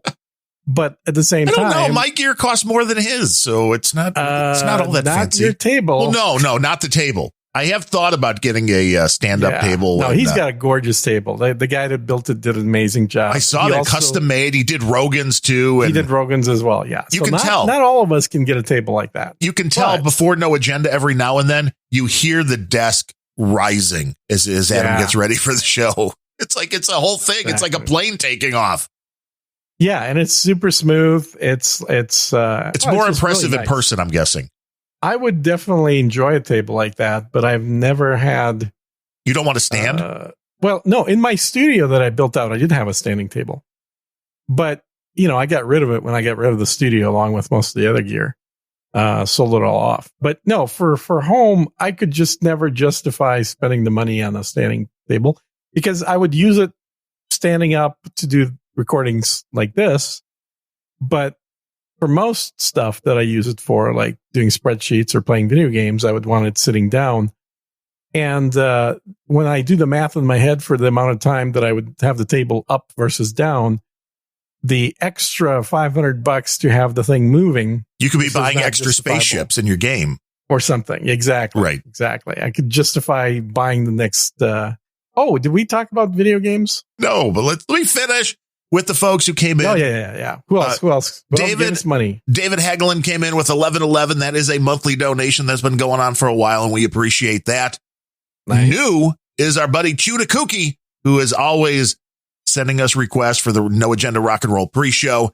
And he is doing a thing that Truck Driver started out, which was, I'm sending you one donation and it's across all of your shows, which is appreciated. And he said $10 for this unrelenting show. He's been enjoying that as well.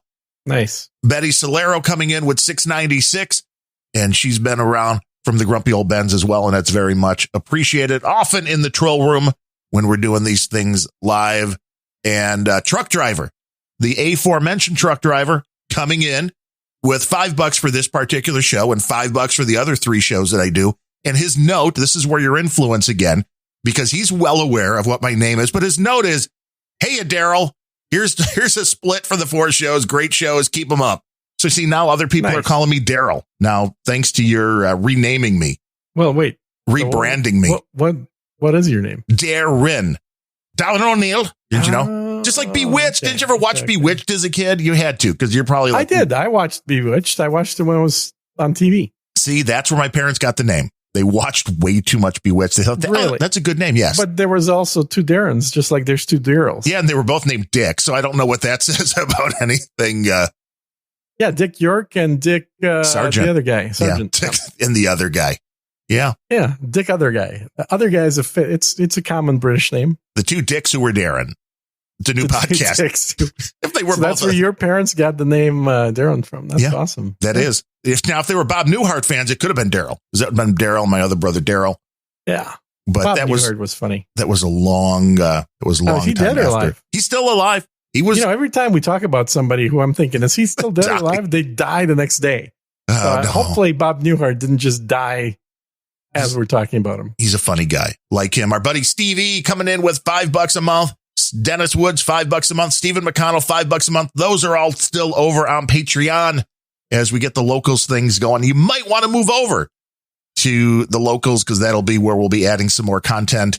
I mean, we could probably double them up, but that starts getting to be more work and confusing. We're trying to avoid the manual labor and not create more manual labor. So certainly, unless we can find non-paid interns, and then for any new subscriptions or people that are currently doing subscriptions and wouldn't mind moving into locals, the thing we're going to be able to provide on locals is, like I said, is the access to unpublished stuff you won't have anywhere else.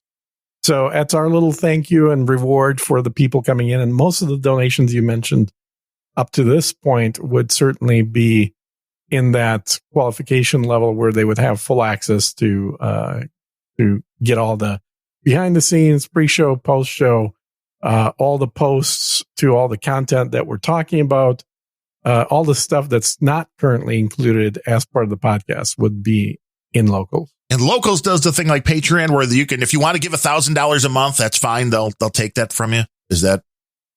If you want to give $1,000 a month, we will make alternative arrangements because locals, much like Patreon, works on a percentage of money received model.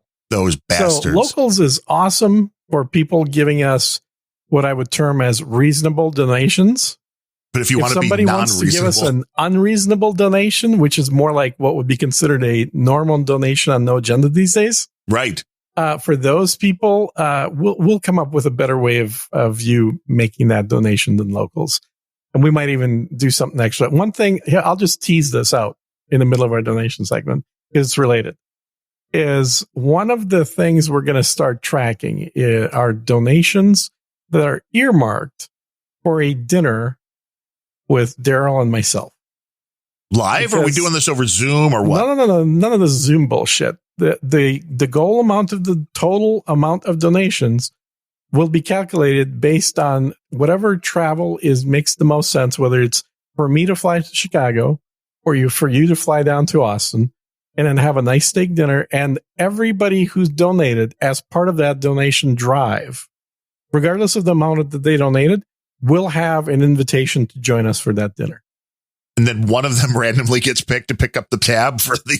Well, no, they've already collectively all picked up the tab. So here's the way it works. So let's say that cost of the ticket and the dinner thing is going to be $500. Yeah, night at Gibson's. Good stuff. Pulling out of As long as you're not having the Dvorak wine, I mean that starts going up then. All it is an opportunity to give people a goal to contribute towards, which also allows them to be a participator. That's all we're doing.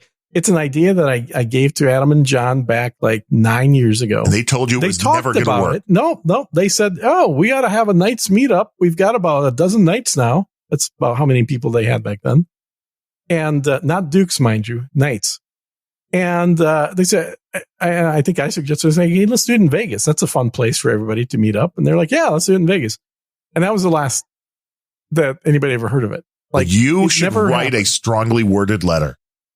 Suggest again. Well, I didn't really need to. I mean, Adam started doing the tours, the Winnebago drives, and or the Airstream drives across the country, and that kind of became the way to meet them for people that are contributing. But if you do want to support the show, the way to do that is unrelenting.show. All the information is there, or unrelenting.locals.com. Yeah, and you can get to the local site from the Unrelenting.show site as well. Did we link to that yet? Yeah, I think so. Okay, I'll double check. Yeah, make sure it's on there because I thought it was, so I said it is. So you're right. So it is now so. It is now so. It has now been done. It is. And we appreciate everybody for also just giving us their time to listen to these shows. There's a lot of choices for entertainment. I mean, some people listen to Tim Pool. Some people hate him, which is why you come here, because Gene will tell you what Tim Pool's been talking about without you having to listen to Tim Pool. It's win-win. And I watch O'Reilly. So we have the old and the young. Somewhere in the middle, there is us. which is either good or bad, Gene. I'm not sure. Yeah, I think it's probably reasonable. Anything else? What do you got, Gene? And what are the lengths of these shows? We never really talked about. Well, the length is roughly what it is right now. So I think we're going to wrap up the next few minutes here. But the one thing I guess I just want to throw out there is the video games, which I still am playing. And we need some jingle. So one, I'm going to have to get with Fletcher and probably send some money his way to have like a little, jingle for us to go into the video game segment. Fletcher donates a jingle. That'd be a better way to do it. Well, he's donated a lot. Well, I'm glad he's of the donating mindset. He has his own podcast, which you should be listening to at hogstory.net. We could even promote that when he donates a jingle. Right. So, no, and to be fair, we love his jingles. He's done a great job for everybody. So as far as video games, there's a lot of shit that's come out and still coming out. So the last three that I've been kind of playing are World of Warships, which I've been playing forever, which is just... Is that from the World of Warcraft people, or is that just somebody stealing the name? That's different. That's World of Warships and World of Tanks. That's the same company. So it's a multiplayer online thing where you're driving around a World War II era ship and two teams shooting at each other. It's pretty fun. But then the other two games that came out, one was Far Cry 6, and I'm a big fan of the Far Cry series. Those are always fun. They're a massive, humongous map, totally open environment. So it's kind of like Red Dead Redemption or like Grand Theft Auto, the same kind of style of big, huge open map, lots of stuff to do, lots of missions to do. But there's also a nice storyline that you can kind of follow. And in this storyline, as usual, you're like liberating people from some kind of a dictator that's in control of the island. It's a fun game. Every version, of course, has better and better graphics. So definitely anybody who's played previous versions, I would recommend this one as well. And then while I was playing that, I also noticed that Age of Empires 4 just came out. So last weekend was pretty much my weekend to go play Age of Empires. And Age of Empires, I think the first one came out over 20 years ago. I remember playing that in 1999. And that game, the current version is really good. I mentioned it on, I think, in our past show, and somebody asked me, well, is it as good as the first one? Because the second and third kind of suck. And I do want to say it is as good as the first one. It just looks much better. So all the graphics, everything's been updated. But in terms of gameplay, much more true to the first version that came out. Now, aside from these three that I've been playing that are out, in literally just a matter of, I think it's the middle of the month, so about 2 weeks, Farm Simulator 21 comes out. And is this a fun game? Farm Simulator? It's awesome. I love that game. I've been playing it ever since Farm Sim 13. Oh my God. How many? That's 13? Wow. Yeah. They typically released every other year. So 13, 15, 17, 19, or 18. Well, what do we have? Anyway, whatever. It's roughly every 2 years. But that's been a nice, fun game because it's super realistic. Or as realistic as you can get without getting your hands dirty. You're right, doing manual labor while sitting in your lazy boy. Pretty much. But all the models, all the tractors, all the farm equipment, it's all licensed exact models of what it looks like in real life. And it does all the same exact functionality. And it's very involved. It's a relaxing game because at some point not at some point, but it's sort of low pace, meaning it's predictable. If you're going to plow a field, it may take you 1 to 2 hours of real world time, which is, of course, much less time than the several days that it would take you in real life. But still, for a lot of video games, doing something for a couple hours, like that's a much more relaxed pace than most video games have. So that's a game I've always enjoyed, Farm Sim, and the new one is coming out in a couple of weeks. Yeah, I remember playing an airline simulator on the Sega Genesis. That's about the last time I dealt with something like that. Okay. No. Well, the Microsoft Flight Sim is out, and the current version is probably It's like super accurate. It's kind of like playing in Google Street View. Like everything you see out of the airplane is exactly what it looks like in real life, which is so when you fly into cool. the Willis Tower here in Chicago, it's that was the most common activity done in the original Microsoft Flight Sim. Most people, because the game started you flying in Chicago out of Midway, I guess, or no, what's O'Hare? that little airport on the water? Oh, Mixed Field. Yeah, the one they shut down. Yeah, so you'd start the game there, and shortly after taking off, the only real landmarks you had were the Sears Tower and the Hancock Center. Yeah. So a lot of people crashed into those two. I remember that game from many, many years ago, but I think they've kind of realized that they need to start you flying off in places with less tall buildings. Maybe, and not try to train the terrorists quite to do the... Right? Yeah. Exactly.